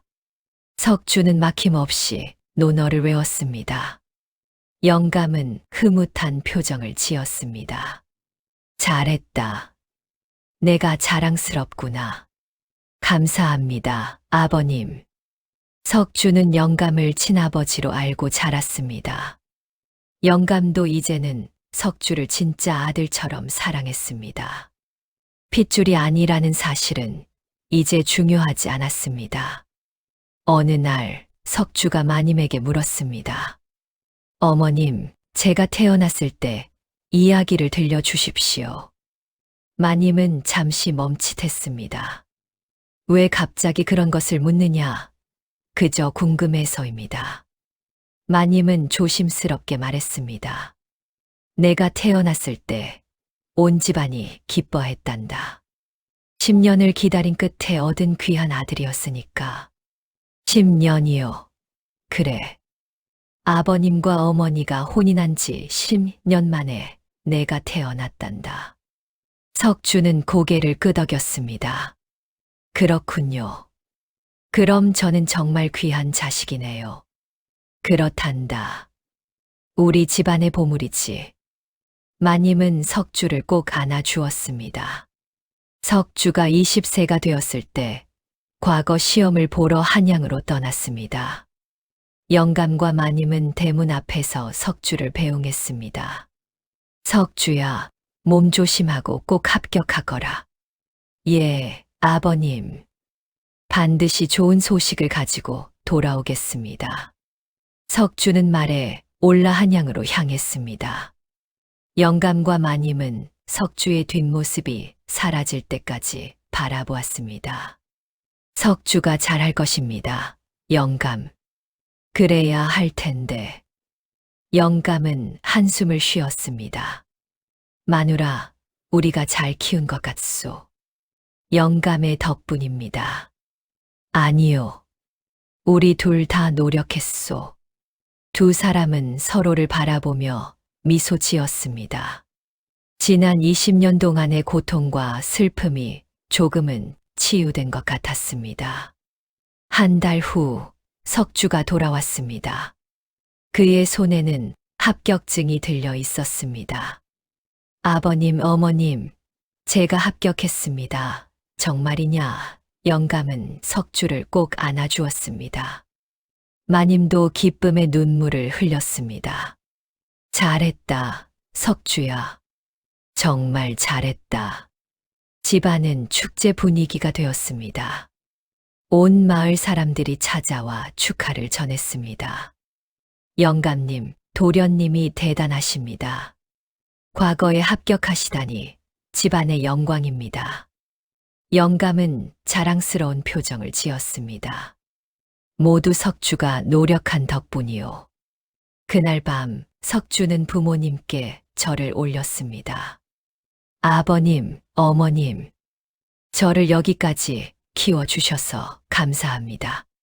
고맙다는 말은 우리가 해야지. 영감은 석주의 어깨를 두드렸습니다.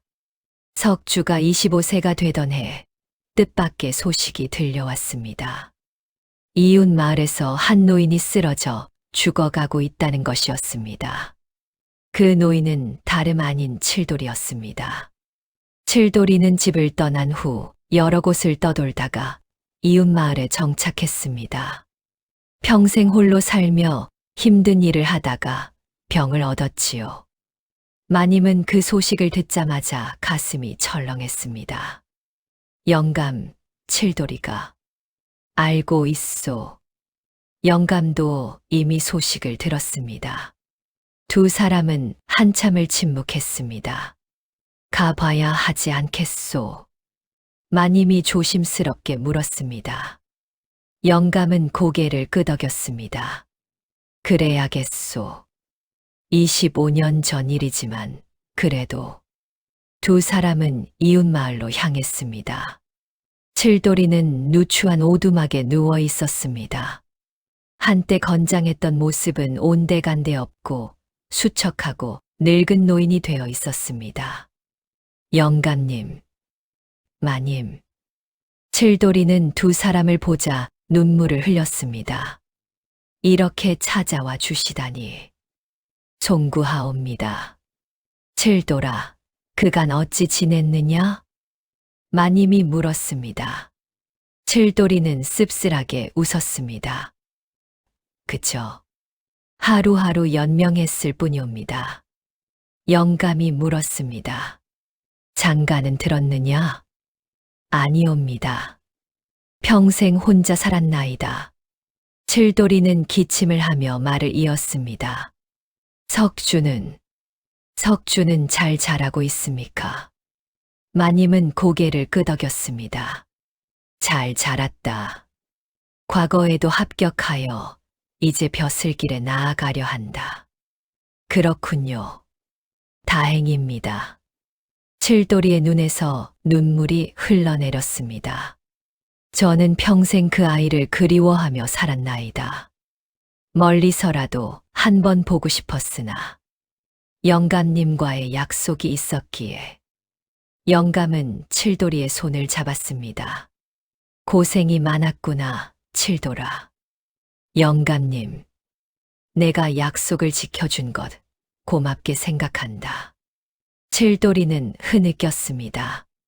제가 무슨, 모두 제 잘못으로 시작된 일인데. 마님이 조심스럽게 물었습니다. 칠돌아, 석주를 한번 보고 싶으냐? 칠돌이는 고개를 저었습니다. 아니옵니다. 그 아이는 영감님의 아들로 살아야 합니다. 제가 나타나면 모든 것이 무너집니다. 영감은 칠돌이의 손을 꼭 쥐었습니다. 칠돌아, 너는 석주의 생부다. 하지만 나는 석주의 아버지다. 이해하겠느냐? 예, 알겠나이다. 칠돌이는 고개를 끄덕였습니다. 부디 석주를 잘 부탁드리옵니다. 그것이 칠돌이의 마지막 말이었습니다. 다음 날 새벽, 칠돌이는 조용히 숨을 거두었습니다. 영감과 마님은 칠돌이를 정성껏 장사 지내주었습니다. 아무도 모르게 조용히 말입니다. 석주는 부모님이 며칠 동안 어두운 표정을 짓는 것을 보고 물었습니다. 아버님, 무슨 일이 있으십니까? 아니다, 석주야. 아무 일도 아니다. 영감은 석주의 어깨를 두드렸습니다. 다만, 옛 친구 하나를 보내서 마음이 무거울 뿐이다. 석주는 더 이상 묻지 않았습니다. 세월은 흘러 석주는 훌륭한 관리가 되었습니다. 청렴하고 정직하며 백성을 사랑하는 선비로 소문이 났지요. 영감과 마님은 석주의 성공을 보며 흐뭇해했습니다. 어느 날 석주가 늙은 부모님을 모시고 앉아 이야기를 나누었습니다. 아버님, 제가 여쭤볼 것이 있습니다. 무엇이냐? 사람들이 가끔 제가 아버님을 안 닮았다고 합니다. 그것은 왜 그런 것입니까? 영감과 마님은 눈빛을 교환했습니다. 오랫동안 숨겨왔던 비밀을 말해야 할 순간이 온 것일까요? 하지만 영감은 미소를 지으며 말했습니다.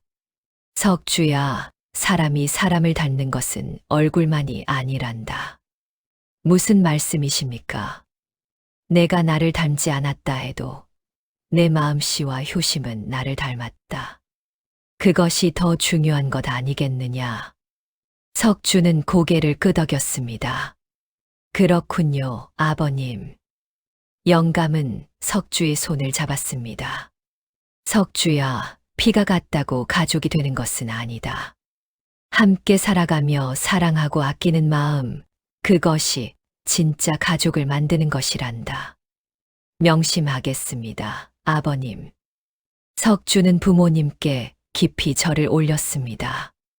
아버님, 어머님, 저를 낳아주시고 길러주셔서 감사합니다.